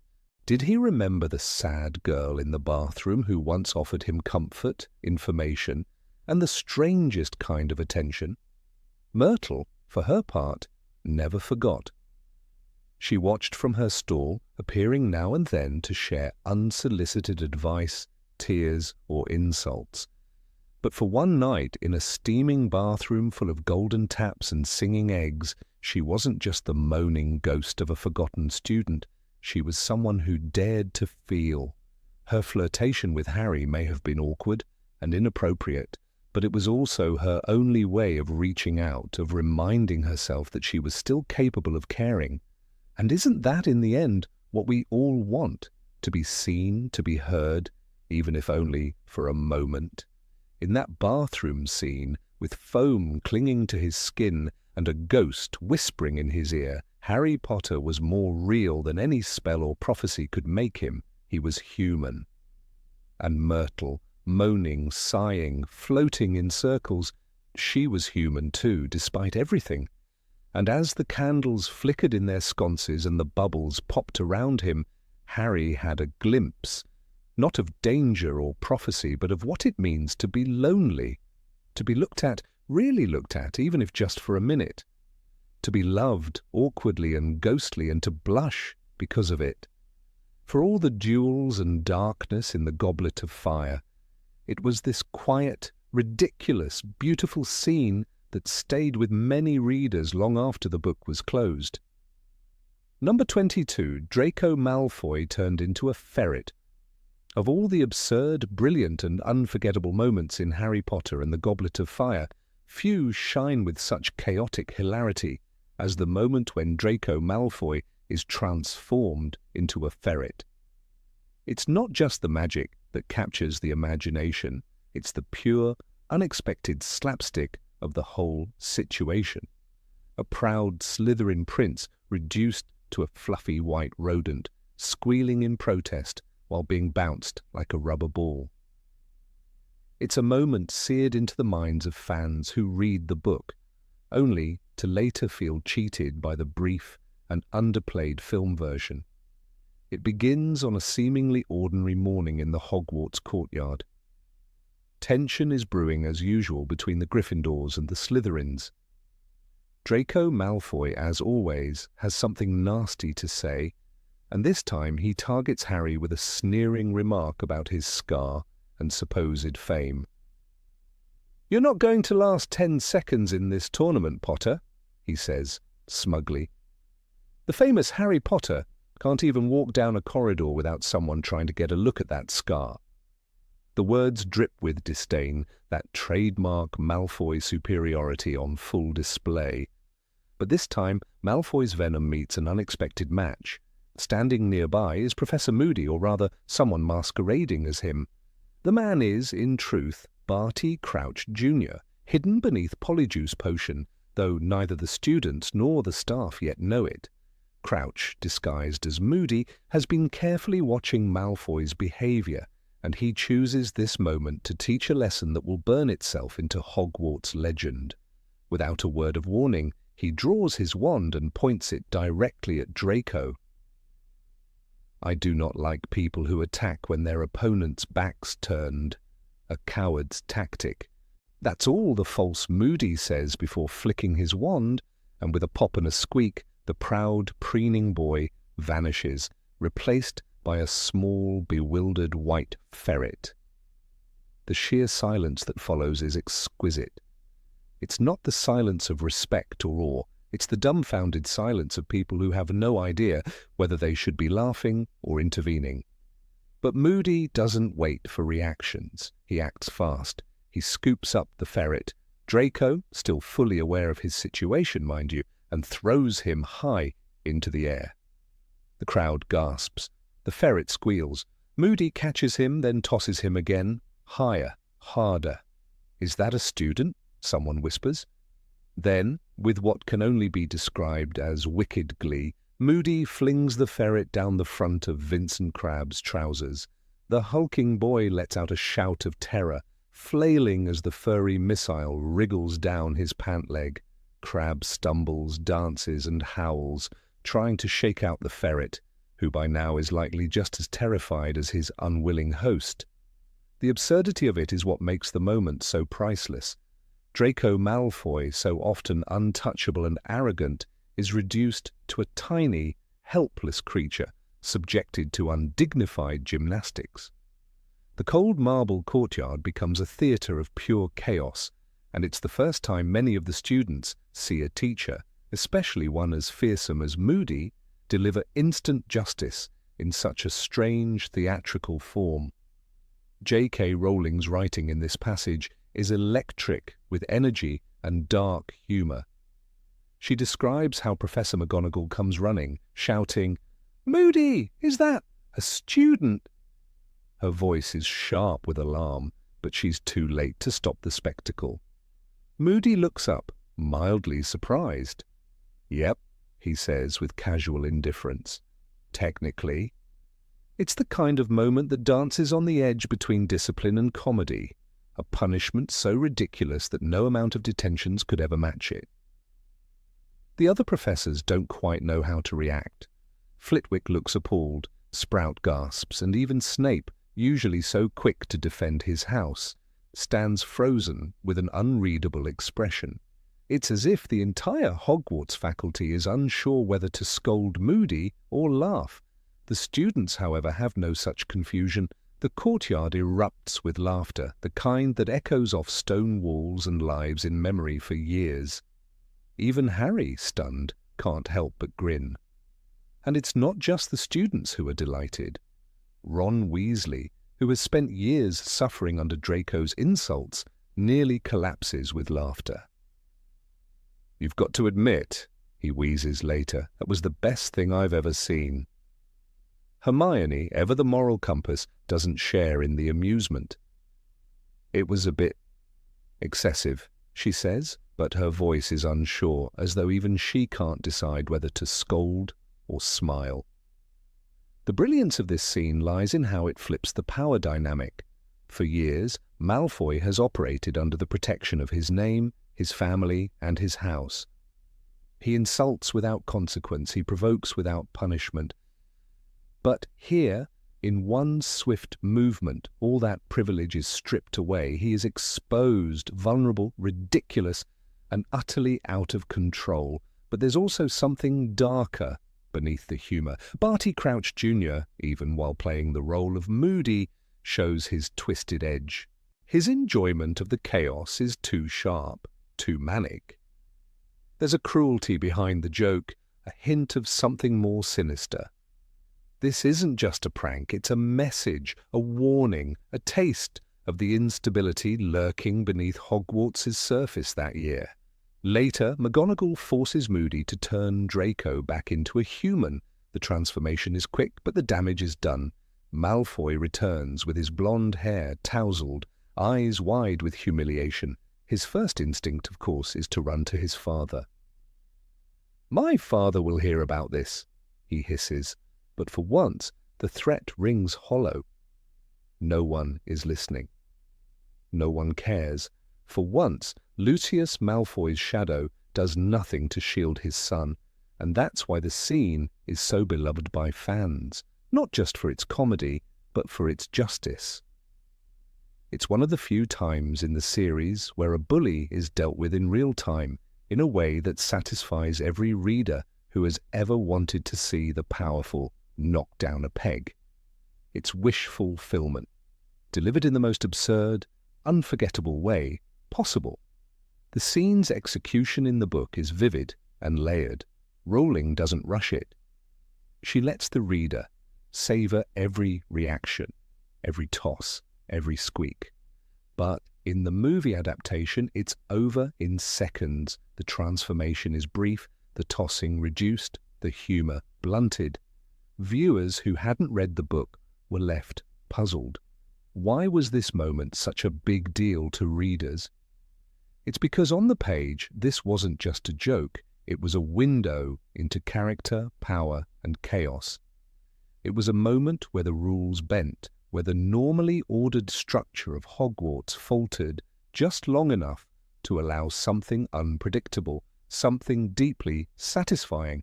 And the fact that it was all orchestrated by a Death Eater in disguise only adds to the complexity. Years later, fans still discuss it. Memes abound. Fan art depicts Ferret Malfoy in all his furry glory. It's a moment that transcends its original context, a symbol of comeuppance. And though Malfoy recovers and returns to his usual sneering self, that one incident clings to him like an invisible scar. He knows, everyone knows, he was the ferret. Even the narration reflects the tone. Rowling writes, "The ferret gave a terrified squeak and took off, bouncing away across the stone-flagged floor." It's an image both ridiculous and strangely satisfying. The proud Malfoy family lineage boiled down to a bouncing ball of fur, and when Moody finally relents, only after being scolded by McGonagall, it's not because he regrets his actions. It's because he knows the limits of what he can get away with, but the smirk never leaves his face. The damage is done, the lesson taught, the legend born. To readers, this scene is catharsis. It captures the fantasy of justice without bureaucracy, of instant consequences. It's rare in any story for the villain to be so swiftly and thoroughly humbled. And perhaps that's why fans have never forgotten it, and why they never forgave the film for reducing it to a footnote. In the end, the ferret incident is more than just comic relief. It's a turning point in how readers perceive Draco. It plants the seed of doubt in his invulnerability. It shows that even the most protected student can fall prey to forces beyond their control. And it reminds us that magic, while wonderful, is also unpredictable and sometimes gloriously unfair. So when we return to Goblet of Fire, flipping pages with a smirk and a sense of nostalgia, we know what's coming. And still we laugh, because in a world of dragons, curses and dark lords, nothing quite matches the sight of Draco Malfoy, aristocrat of Slytherin, squealing as he bounces off a stone floor in the form of a ferret, a small, white, squeaky symbol of poetic justice. Number 23, Harry gets a quill stuck to his lips. Of all the quiet, fleeting moments in the tempestuous tale of Harry Potter, one of the most unexpectedly touching and humorous scenes arrives in the pages of Harry Potter and the Order of the Phoenix. The scene is so brief it could easily be missed, buried beneath layers of darker chapters filled with betrayal, fear, and unrest. And yet it sparkles like a tiny gem, a moment where the boy who lived is simply a tired, overworked 15-year-old struggling through homework and life at Hogwarts. It is in this mundane struggle, surrounded by ink, quills, and parchment, that we witness something both ridiculous and profoundly human. Harry accidentally gluing a quill to his mouth. There was something oddly endearing about the way it happened. Harry had been hunched over his desk in the Gryffindor common room, trying with all his might to finish yet another foot-long essay for Professor Snape. The room glowed with the soft light of a dying fire, and shadows danced along the old stone walls. His shoulders were tense, eyes squinting at his spiky handwriting, and his mind was anything but focused. The weight of the Ministry's lies, Umbridge's cruelty, and his own growing sense of isolation clouded his thoughts. His frustration was palpable, the kind that simmers just beneath the skin. Without noticing, Harry let his quill slip from his fingers into the ink pot. As he reached for it absent-mindedly, his tired brain didn't register the mistake. He brought the quill to his lips, chewing slightly on the end, a nervous habit that had become more frequent in 5th year. What he didn't realize was that the inkwell had spilled slightly, and the quill was now soaked, not just in ink, but in the sticky residue of magical parchment glue he had borrowed earlier from Hermione. With a sudden jolt, he realized that the feather was stuck, truly, immovably stuck. The coarse barbs clung to the skin of his lips like they had been cursed. "Ugh!" Harry grunted, trying to tug the quill free. But the more he pulled, the worse it got. The feather shook violently with every tug, and the ink had begun to smear across his chin. The noise he made next drew the attention of Ron and Hermione, who were sitting nearby, buried in their own assignments. Ron turned first. "What the... Harry, are you... eating your quill?" Hermione looked up and gasped. "Oh no, that's the glue I told you not to use with enchanted parchment. You must have dipped your quill in it." Harry's eyes were wide with desperation, but his expression was otherwise stoic, almost solemn, as if this were yet another terrible fate he must endure with dignity. His fingers tugged again, eliciting a soft squelch. "It won't come off," he muttered through closed lips, sounding something like, "I won't come out." That was all it took. Ron burst into laughter, nearly toppling off the couch as he clutched his stomach. Hermione tried to hold it together, but the sight of Harry Potter, chosen one, seeker, bearer of a lightning bolt scar, wrestling with a gluey quill attached to his mouth was simply too much. It was perhaps the most innocent kind of humiliation, the sort that makes us laugh not at someone's misfortune, but because we've all been there in one way or another. It grounded Harry in a way that his legend rarely allowed. He wasn't a hero in that moment. He wasn't the boy who lived. He was just a teenager trapped in a magical boarding school with ink on his chin and a feather flapping on his lips like a chicken with stage fright. This scene is found nestled in chapter 26, Seen and Unforeseen. While it doesn't carry the emotional weight of a prophecy or the drama of a duel, it lingers in the reader's mind for precisely the opposite reason. It's a breath, a sigh, a reminder that even in a story of dark wizards and soul-sucking dementors, there is space for absurdity. When Harry finally managed to peel the quill off, with Hermione's help and a cleaning charm that didn't quite remove the last bit of ink from the corner of his mouth, he looked exhausted, as if he had faced another duel with Voldemort. Ron, between fits of laughter, offered him a napkin. "You might want to keep that for your memoirs, mate." Harry shot him a look. "Put that in the Prophet. See what they make of it." It's easy to overlook these tiny moments, but they matter. In fact, they might matter more than the epic ones, because they show the characters as real, flawed, funny. They are the glue, pun unintended, that holds the emotional fabric of the series together. What makes this moment shine is the context in which it happens.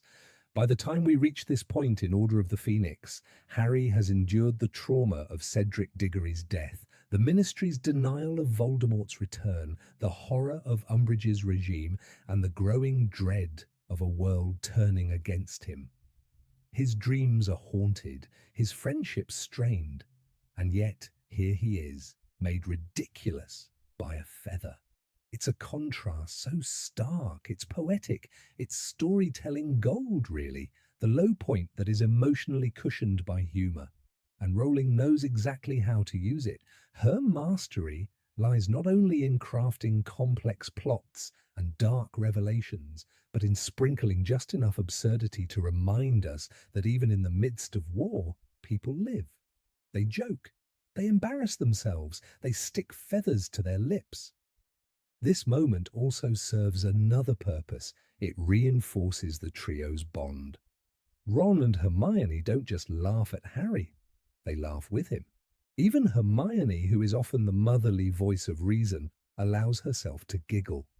And Harry, despite his initial irritation, smiles. It's a quiet victory over the storm of anxieties in his mind.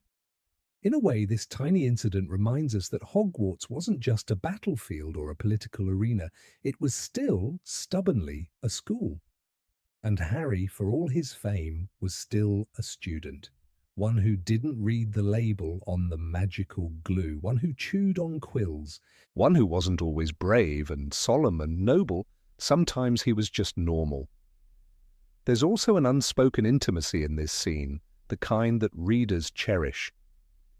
It's not often we get to see Harry so disarmed, not in battle, not during interrogations, but in the simple, unfiltered clumsiness of youth. That intimacy draws us closer to him, makes us root for him, not just because he's the hero, but because he's painfully, hilariously human. It also mirrors a kind of silent rebellion. For all the chaos outside, Umbridge's cruelty, the looming threat of Voldemort, this moment is Harry's unconscious way of holding on to something simple. He might be drowning in stress, but for a second, he's just the boy with a quill stuck to his face. It's worth noting that Rowling rarely lingers on such scenes, but when she includes them, they're deliberate. They give the narrative room to breathe. They serve as emotional anchors. Without them, the story would suffocate under the weight of its own darkness. And for readers, especially younger ones, these snippets of absurdity matter. They reassure us that we can laugh at ourselves, that dignity isn't always maintained, that it's okay to fail in the smallest, silliest ways, that even heroes drop their quills. The detail is so rich because it doesn't need to be exaggerated. The humour lies in the sheer realism of it. Who among us hasn't absent-mindedly put something strange in our mouth while lost in thought? Who hasn't tried to act normal while doing something utterly ridiculous? Harry's struggle is universal, and that's why it lands. Looking back, this moment also serves as a metaphor. The quill, once a symbol of study, order, and discipline, becomes a symbol of chaos. Just as Harry's 5th year is filled with misplaced expectations, overwhelming burdens, and the surreal distortions of truth, the quill clinging to his lips is absurdity made literal. Perhaps that's why this scene lingers in memory. Not because of what it accomplishes, but because of what it reveals, that behind the legend of Harry Potter is a boy still finding his way. A boy who can fight Death Eaters but not a magical adhesive. A boy who still needs his friends, to laugh with, to help him, to remind him that even heroes need comic relief. Even years later, fans return to that moment with affection. It doesn't inspire awe, but it sparks warmth. It doesn't shape the fate of the wizarding world, but it shapes our connection to it. And that, perhaps, is the real magic. Number 24. Feeding Norbert mandarins. Of all the bizarre moments tucked inside the pages of Harry Potter and the Philosopher's Stone, few can rival the sheer absurdity and charm of the brief but unforgettable chapter where Hagrid, the half-giant with a heart too large for his own good, decides to hatch and raise a Norwegian ridgeback dragon in his wooden hut. The scene, oft forgotten by filmgoers due to its heavy trimming in the cinematic adaptation, reaches a peak of ludicrous delight when Hagrid attempts to feed the newly hatched Norbert with, of all things, mandarins from a baby's bottle. The image is so wild, so vivid, and so ludicrously touching that it remains seared into the minds of readers as one of the most comically tender moments in the series. This wasn't just Hagrid being quirky, it was Hagrid being Hagrid. Here was a man who loved monsters more than most wizards loved their own children. When Harry, Ron, and Hermione crept into Hagrid's hut that spring evening, they expected strange things. They always did with Hagrid. But the sight of Norbert squirming and snarling in a basket, while Hagrid tried to wedge a rubber-tipped bottle of mashed-up fruit into his snapping jaws, was another level entirely. "He's lost his marbles," Ron whispered that night. And perhaps he had. But it was also, oddly, a glimpse into the deeply caring and tragically naive nature of a man who would cradle a baby dragon the way a mother would cradle her child. In Chapter 14, aptly titled Norbert the Norwegian Ridgeback, J.K. Rowling paints the moment with her trademark mix of dry wit and chaotic affection. The line that stands out, "He's a baby!" Hagrid insists, brushing soot off Norbert's snout, is both hilarious and heartbreaking. Hagrid's tender tone as he declares this fire-breathing lizard a little darling would be comic enough if not for the orange mush dripping from the bottle onto the already scorched rug. And then comes the kicker. "He only bit me a little." A little. As if that somehow softened the absurdity of the situation.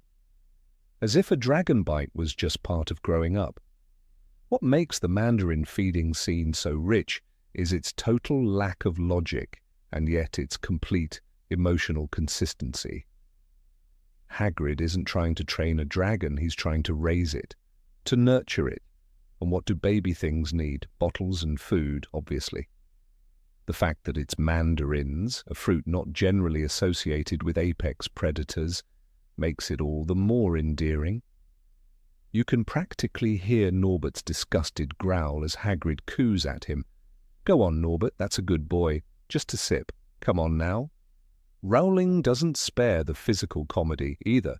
Norbert, far from being a passive infant, is a menace in miniature. He burns holes in the furniture, snarls when hungry, and snaps at Ron's hand with such ferocity that Hagrid has to pry his jaws apart.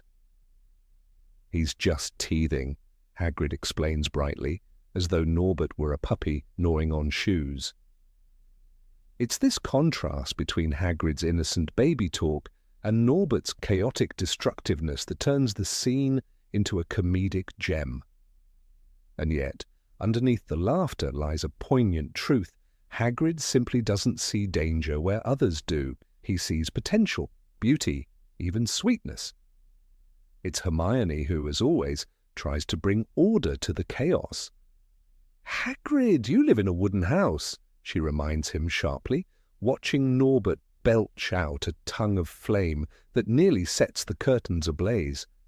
But Hagrid just pats the baby dragon on the head, beaming with pride. This moment encapsulates the tension between the rational world of Hogwarts, rules, safety, common sense, and Hagrid's world of unfiltered affection and magical empathy. He doesn't care that Norbert might one day grow to the size of a small car and breathe fire through walls. Right now, Norbert is hungry, and Hagrid's solution is citrus. It's worth pausing to consider the visual comedy here. A half-giant man, beard singed and apron smeared with orange pulp, rocking a basket that contains a creature that hisses like a kettle and tries to eat the bottle whole. And all the while, Harry, Ron, and Hermione stand awkwardly to one side, their faces a mixture of awe, concern, and disbelief. "He looks dangerous," Harry mutters, watching Norbert swipe at a nearby kettle. "He's lovely, isn't he?" beams Hagrid. That gap in perception is the soul of the scene. Hagrid simply cannot not love something once he's decided it's his to protect. Rowling never lets us forget that this is a man who once tried to raise a blast-ended Scroot, that he has a fondness for three-headed dogs, giant spiders, and creatures that would send any other wizard running. Norbert, to him, isn't a threat. He's an opportunity, a friend, a reason to get up in the morning and prepare fruit purees. There's something deeply human in that, a longing to nurture, even when it's completely inappropriate, especially when it's inappropriate. The scene also works because of how the trio react. Ron, who ends up with a bitten hand and a trip to the hospital wing, quickly loses all illusions about baby dragons. "That thing nearly took my finger off," he yells. Hermione, who usually has a plan, is horrified at the lack of safety protocols. And Harry? Harry feels something more complex, a mixture of awe and concern, perhaps even admiration for Hagrid's stubborn love. It's moments like these that cement the trio's loyalty to him, even when he's completely off his rocker. In one particularly absurd moment, Hagrid tries to burp Norbert. Yes, burp him. He holds the dragon over his shoulder and pats his scaly back as if expecting a polite little hiccup. Instead, Norbert coughs up a gout of flame that singes Hagrid's hair and melts a corner of the table. "Good lad," Hagrid murmurs, eyes watering. "Better out than in." You can't make this up, but Rowling did, and we're all the better for it. Why mandarins? We never get an answer. It's never explained why Hagrid chose that particular fruit, whether it's because he thought the sweetness would calm Norbert, or because he'd read somewhere that vitamin C was good for dragon scales. Perhaps it's just what he had on hand, or maybe it's a reflection of how little Hagrid understands about dragons, despite his encyclopedic affection for them. In a way, the mandarins are a symbol of his misplaced, yet pure, intentions. There's an intimacy to the feeding scene that feels almost sacred. Amid the madness, we see Hagrid's true self, the caregiver, the protector, the man who sees magic not as power, but as family. He is blind to risk not because he's foolish, but because he loves too fiercely. And love, in the Harry Potter universe, is the most powerful magic of all, even if it sometimes leads to singed eyebrows and mandarin-soaked carpets. But as with all things in the wizarding world, whimsy cannot last forever. The moment is cut short when Norbert's appetite grows, as does his aggression. He starts biting more, burning more. I think he knows he's not supposed to be here. Hermione whispers. And she's right. The real world begins to press in. Norbert is no longer a joke, he's a danger. And even Hagrid must concede that perhaps this was a mistake. He's getting too big for me, he admits, eyes downcast. It's a rare moment of defeat for the ever-optimistic gamekeeper. The emotional pivot happens when Hagrid, red-eyed and sniffling, hands Norbert over to Charlie Weasley's friends. The loss is devastating to him, though he masks it behind gruff words and a forced smile. It's a turning point not only in the story, but in Hagrid's character. He learns, slowly, painfully, that love isn't always enough, that sometimes letting go is the greatest act of care. He'll be happy in Romania, Hagrid mutters, trying to believe it. Looking back, it's hard not to feel nostalgic for that moment in the hut. The soft clinking of the bottle, the smell of citrus and smoke, the ridiculous tenderness of a man trying to parent a beast. It's the kind of scene that, while seemingly minor, reveals the very heart of the Harry Potter series. That magic is not just spells and potions, but relationships, contradictions, and the wild, beautiful mess of trying to do the right thing when you haven't a clue what that really means. Even as the story moves on through the darkness of Voldemort's return, through death and betrayal and battle, the image of Hagrid cradling Norbert remains. It's a quiet memory nestled among the chaos. A comic moment, yes, but also a deeply emotional one. For in that absurdity lies a truth we all recognize. Sometimes love looks like feeding a baby dragon mandarins even when he tries to set you on fire. In many ways, Norbert was Hagrid's first real heartbreak, and the readers feel it too, because by the time Norbert is taken away, we're not just laughing at the idea of a dragon with a baby bottle, we're feeling the sting of goodbye. That's Rowling's magic. She lures us in with laughter, then breaks our hearts with truth. The truth that love, even the clumsiest kind, is still love, and that's what makes it magic. So the next time you reread The Philosopher's Stone, pause a little longer at chapter 14. Picture the orange pulp, the singed curtains, the toothy little dragon, and the man who loved him like a son, because buried in that ridiculous feeding scene is everything we love about this world, the comedy, the chaos, the courage, and above all, the heart. Number 25, Harry tries to do homework at Sirius's place. The quill trembled in Harry's hand, not from any inner doubt about his assignment, but because Buckbeak, perched in the corner with predatory elegance, snapped his beak every few seconds, making a sound not unlike two brooms colliding mid-air. The room smelled of stale wood polish, something sour from the kitchen, and wet feathers. Grimmauld Place was many things, dark, moody, ancient, and above all, terrible for studying. But here he was, 5th year at Hogwarts, knee-deep in OWL prep, trying to concentrate on an essay about the uses of mandrake root in restorative potions. Only the essay wasn't going anywhere. His parchment was still nearly blank except for a single sentence, underlined twice in irritation. Mandrakes are useful in... "You really think Snivellis is out to get you?" Sirius asked, sprawled on a moth-eaten couch, his voice echoing through the parlour. He didn't even look up from tossing a butterbeer cap into the fireplace, where it bounced off a blackened brick and clattered onto the floor. Harry blinked, sighed, and stared again at the empty parchment. "Can we not call him that?" Sirius gave a snort of laughter, clearly not in the mood for diplomacy. "Sorry, Professor Snivellis, of course." Buckbeak clicked his beak again as if approving the insult.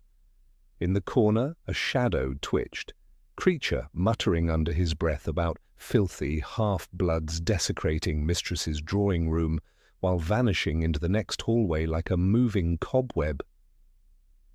"Did you know," Sirius continued, "that once, in 5th year, Snape brewed a potion that caused James to lose all his body hair for 2 weeks? I mean everything!"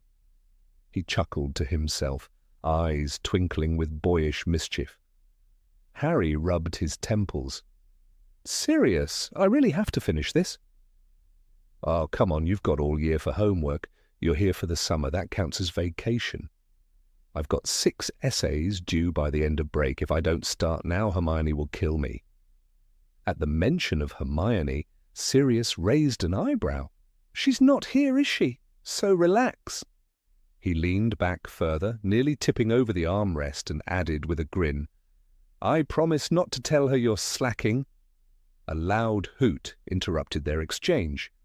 Hedwig, clearly irritated, flapped her wings with a sharp rustle, sending a gust of air over Harry's parchment and causing the quill to roll onto the floor. "Great," Harry muttered, crouching to retrieve it. When he straightened, Sirius had taken the seat beside him, legs crossed like a student about to offer his own brilliant essay.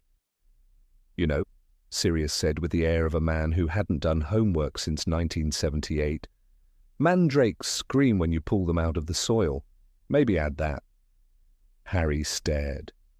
"That's the first thing we learn about mandrakes in 2nd year." "Right," Sirius grinned. "Well, now you can just build from there. Add a bit of drama." The mandrake, once uprooted, emits a scream so fatal. "Sirius, that's literally from the textbook." "Ah, but it's all in how you present it. See, when I used to write essays, I'd always add something to catch the reader's eye, like, 'One must approach the mandrake with caution, lest your ears bleed and your soul tremble.'" Harry squinted. "Did that ever work?" "Never," Sirius said proudly.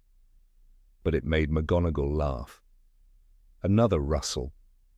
Creature returned with a tray of dust and murmured something about blood traitors lounging like muggles. Harry tried not to listen. Sirius did not extend him the same courtesy. "Creature," he snapped, "go polish something, preferably your attitude." The elf vanished again with a loud pop, his muttering trailing behind him like smoke. Hedwig hooted again, louder this time, and flapped over to perch on top of an old cabinet, knocking down a jar that clattered ominously to the floor. "I can't think," Harry said, finally slamming the quill down. "It's like this house is cursed." "It is cursed," Sirius said, yawning, "in more ways than one." Harry leaned back, closing his eyes for a moment. All he wanted was an hour of peace. He had imagined this summer differently, maybe not exactly pleasant, but at least productive. Instead, it felt like being trapped in a painting with a bunch of restless ghosts. The house creaked with history and bitterness, and Sirius, though affectionate, seemed almost allergic to silence. "It's not just Snape," Harry murmured. "It's everything. This house, Umbridge, my dreams. It's like the world won't shut up." Sirius was quiet for a moment. Then in a softer tone, he said, I know it's hard being stuck here. I hated this place too, Harry." Harry looked over at him. For once, Sirius looked older, his face lined with something deeper than mischief. Regret, maybe. "I just feel stuck," Harry admitted, "and I'm not even doing anything useful." "You're surviving," Sirius said. "That's more than most of us could say, back when the war started." There was a pause. Then, with impeccable timing, Buckbeak let out a low, gurgling screech that made Harry jump and nearly spill ink across his parchment. "Do you think I'll ever get a normal summer?" Harry asked, half laughing, half serious. "Define normal," Sirius said with a smirk. "I don't think you and I were built for that." Harry tried again, dipping the quill in ink. "Mandrakes are useful in..." He scratched it out and started again. "Mandrakes are used in restorative potions, especially to counteract petrification or full-body transfigurations." "There you go," Sirius exclaimed. "See, that's a sentence, a full sentence. Progress." Harry chuckled, despite himself. "Now I only need about 20 more like that." "No problem. Just describe a horrifying mandrake scream, throw in a few bloody deaths, and end with 'in conclusion.' Teachers love that." Hedwig rustled again. Creature's distant muttering drifted down the stairs, and Sirius, now lounging on his back with his feet on the coffee table, was humming something vaguely reminiscent of God rest ye merry hippogriffs. Harry stared at his parchment and tried to focus. He managed another line, this one describing how the mandrake's juice, when matured, could revive individuals affected by magical paralysis. Then Sirius said, "You don't think I'm useless, do you?" Harry blinked. "What?" "I mean, being stuck here. I want to fight. I want to do something, but all I'm good for is interrupting your homework." The vulnerability in his voice took Harry by surprise. He set down the quill. "You're not useless." Sirius looked at him, eyes dark. "Feels like it. You let us stay here. You stand up to the order. You helped me at the ministry last year. You're like my family." Sirius smiled, that rare, true smile that made him look like the young man he must have once been. "Thanks, Harry." Silence fell again, but it was lighter now. A companionable silence. Harry returned to his parchment, scribbling another few sentences before pausing again. "Would you have helped me with homework if I'd been your son?" Sirius didn't hesitate. "Only if you begged." Harry smirked. "Sounds about right." They stayed like that a while, Harry writing, Sirius occasionally tossing in a sarcastic suggestion like, "Add that mandrakes smell like old socks, whizzed," or "Tell Snape you learned all this from me. He'll love that." And though Harry didn't get far, perhaps a paragraph and a half, there was something peaceful in the chaos. A reminder that even in the middle of war, surrounded by gloom and portraits that screamed when you opened a window, there were moments like this. Moments where the world paused for breath, where grief made way for warmth, where a godfather tried, clumsily, to be both a brother and a parent, and where a boy who bore too many burdens could laugh even just a little. It wasn't Hogwarts, it wasn't even quiet, but it was a homish, and that was something. Number 26, the Hermione army joke. It was one of those rainy afternoons in the Gryffindor common room, the kind where the fire crackled more loudly than usual, and the patter against the windows turned into a background lullaby. Books were strewn across the table, the standard book of spells, grade 4, numerology and grammatica, and an exceptionally thick tome titled Theories of Transubstantial Transfiguration, all opened by the same meticulous hand. Hermione Granger sat with her quill poised, eyes narrowed, dictating yet another set of notes, while Ron and Harry, barely managing to stay upright, exchanged silent glances of mock despair. "You've both written the wrong incantation for Protean charms again," Hermione said matter-of-factly, circling the mistake with a dramatic flourish. "You used an E, Ron. It's Protean, not protein. That's not a vitamin supplement." "I'm going to need a supplement if this keeps up," Ron groaned, pushing his parchment away. "I'm telling you, she's got a hidden curriculum." He looked at Harry, wide-eyed and theatrical. "Before we know it, she'll have us doing extra homework over the holidays." Hermione didn't look up from her parchment. "If you spent more time revising and less time complaining, you might actually pass your OWLs without needing Felix Felicis." Ron leaned back in his chair, arms crossed.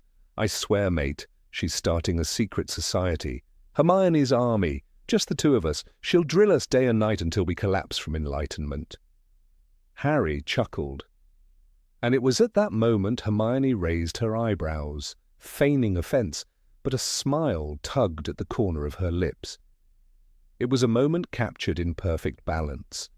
The teacher and the rebels, the nag and her reluctant pupils, the three of them forming an unbreakable triangle forged in sarcasm and genuine affection. Ron's words weren't just a throwaway joke. "You're going to form your own little army, aren't you?" he had said. "Hermione's army. Only me and Harry'll be in it, and we're not allowed to surrender."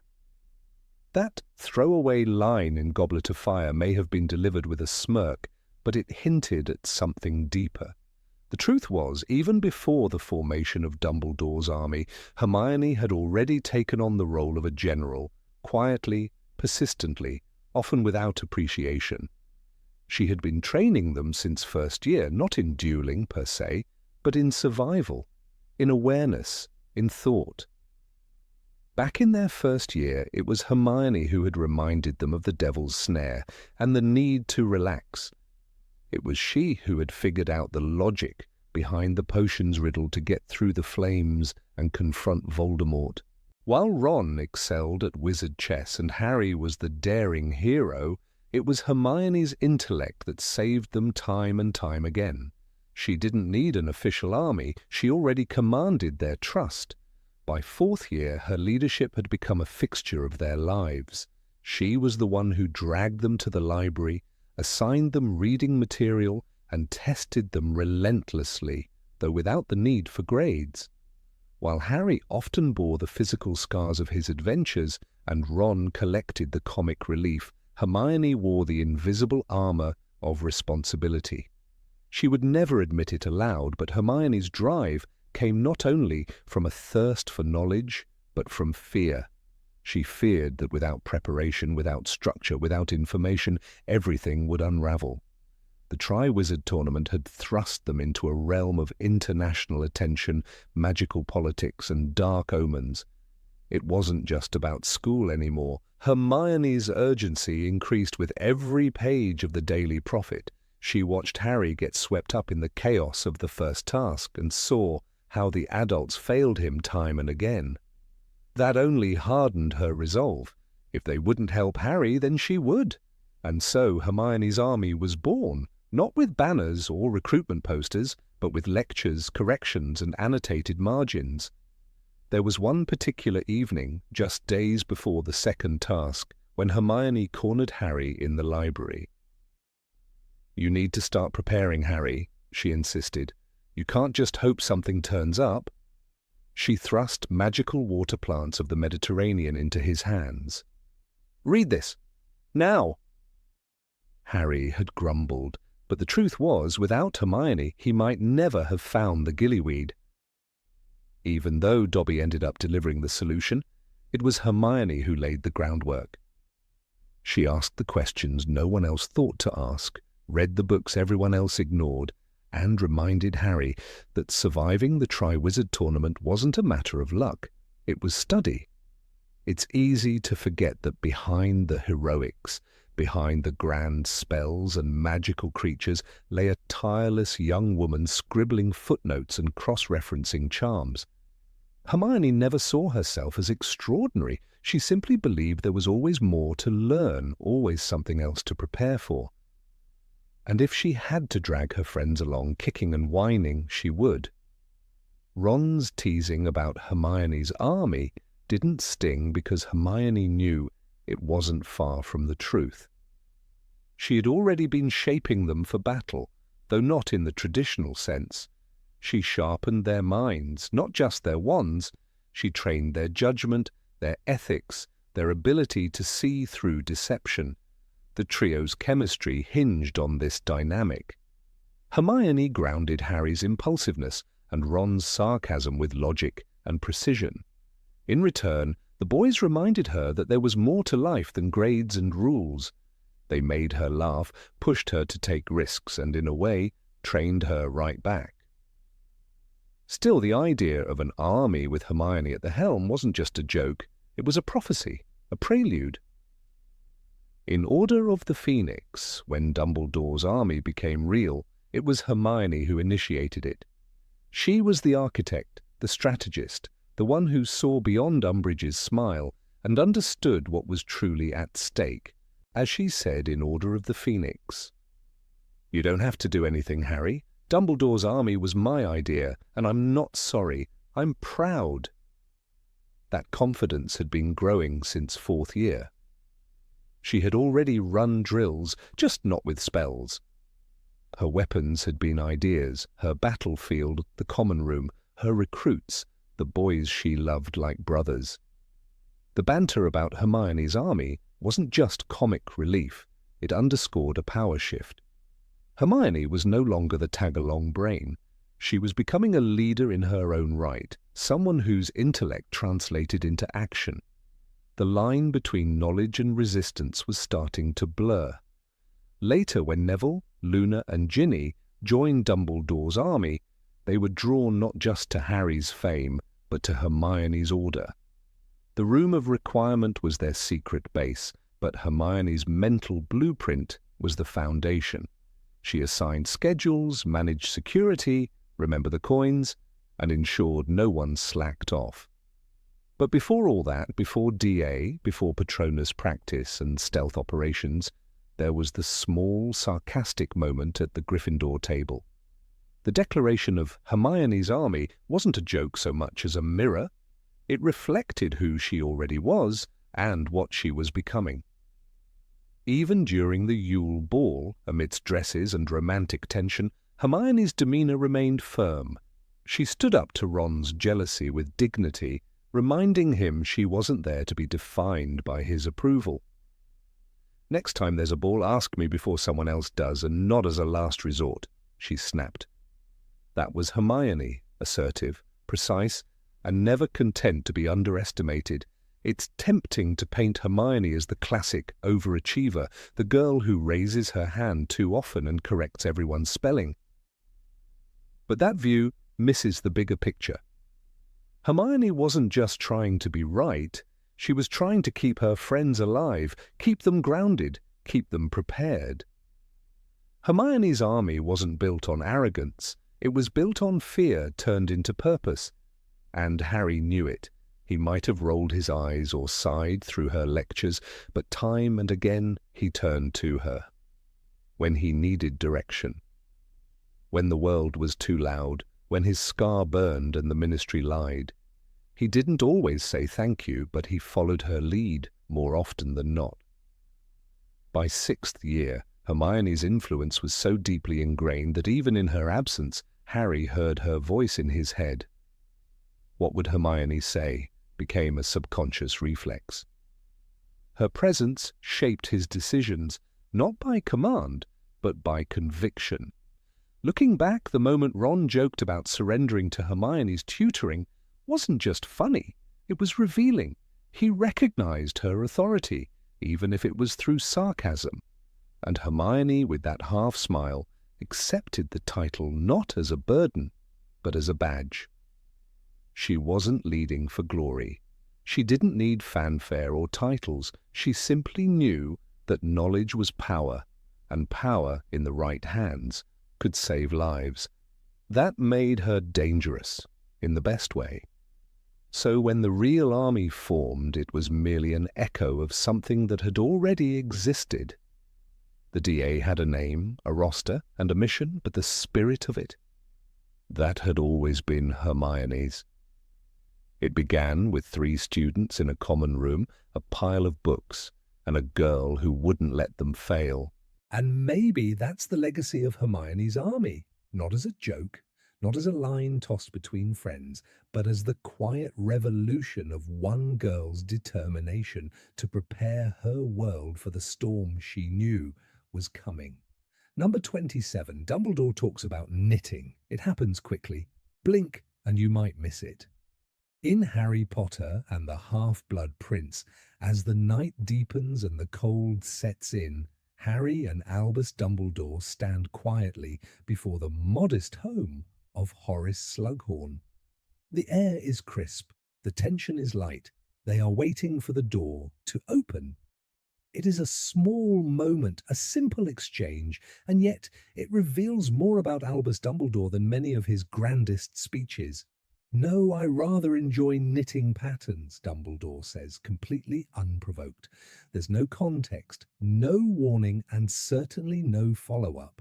This peculiar remark is offered with all the gravity of a comment on politics or prophecy.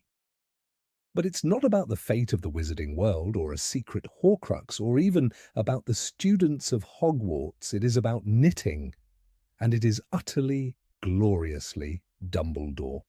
This is not the Dumbledore of battle, the one who duels Voldemort with flames and water in the Ministry atrium. It is not the wise strategist at the head of the Order of the Phoenix, nor the headmaster who carries the burden of a prophecy on thin, weathered shoulders.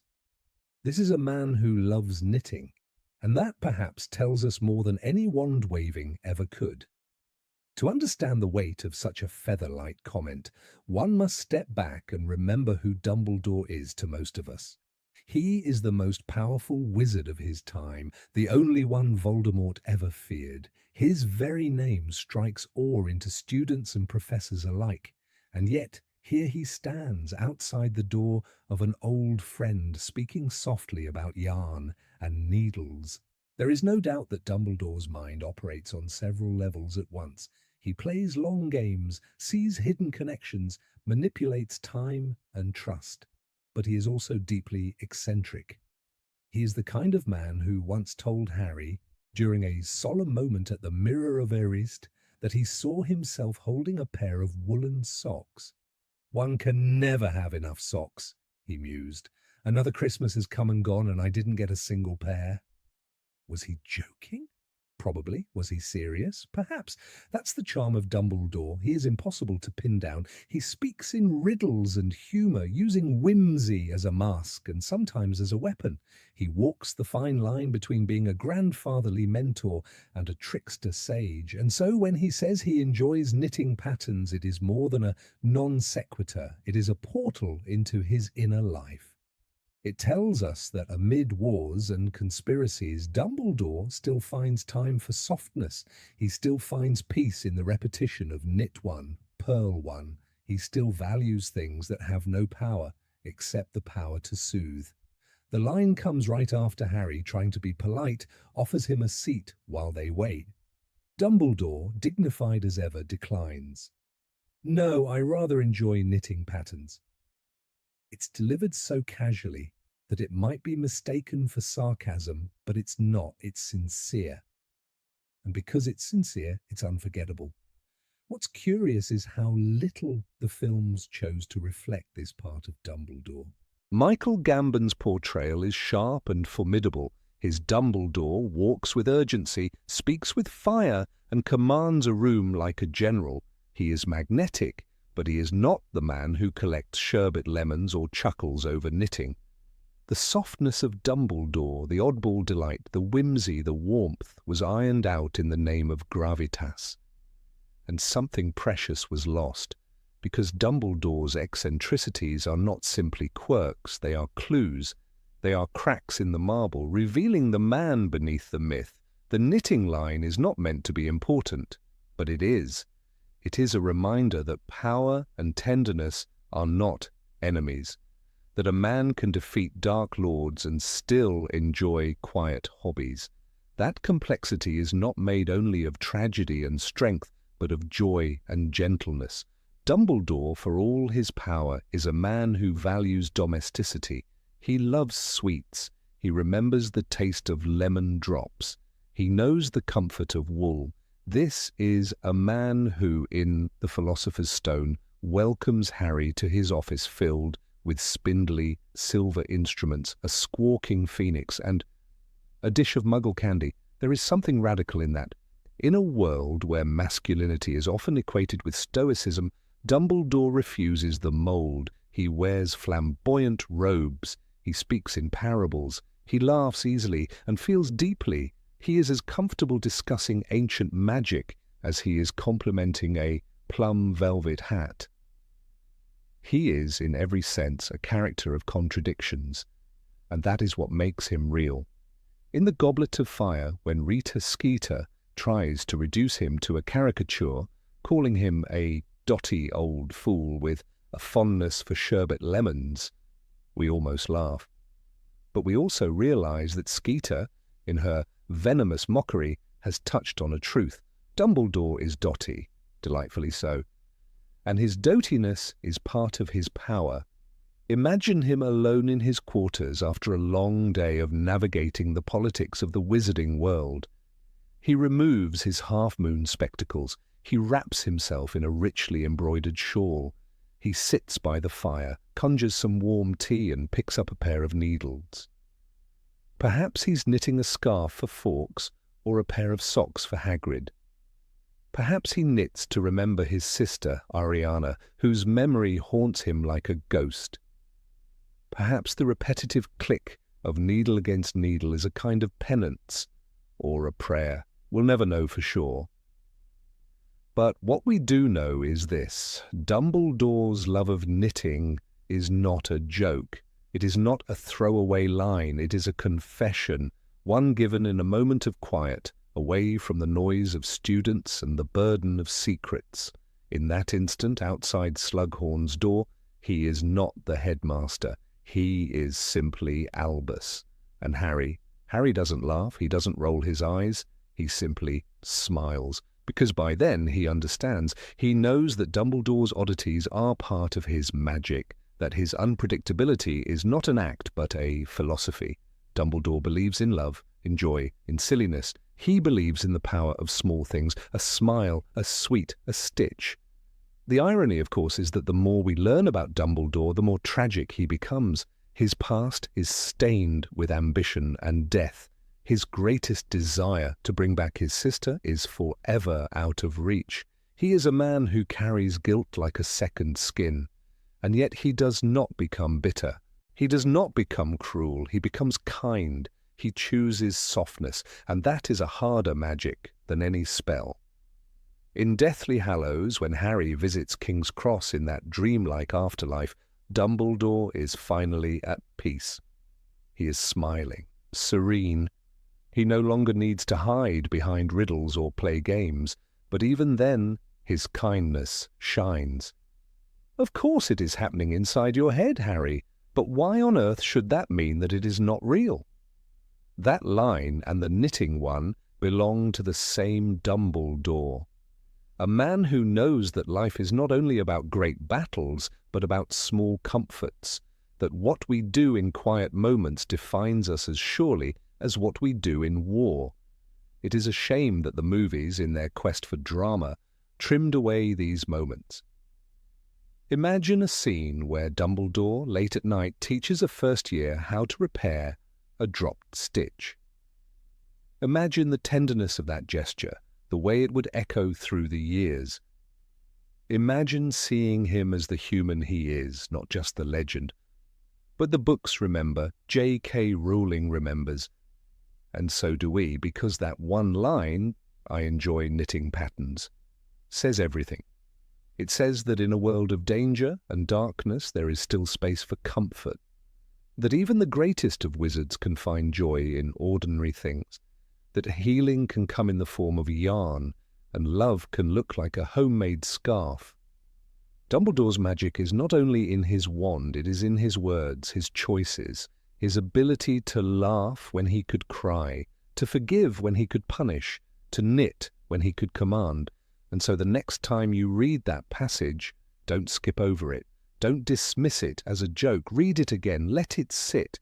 Feel its quiet wisdom, because in that one line lives the heart of Albus Dumbledore. And maybe, just maybe, his next pair of socks has your name on it.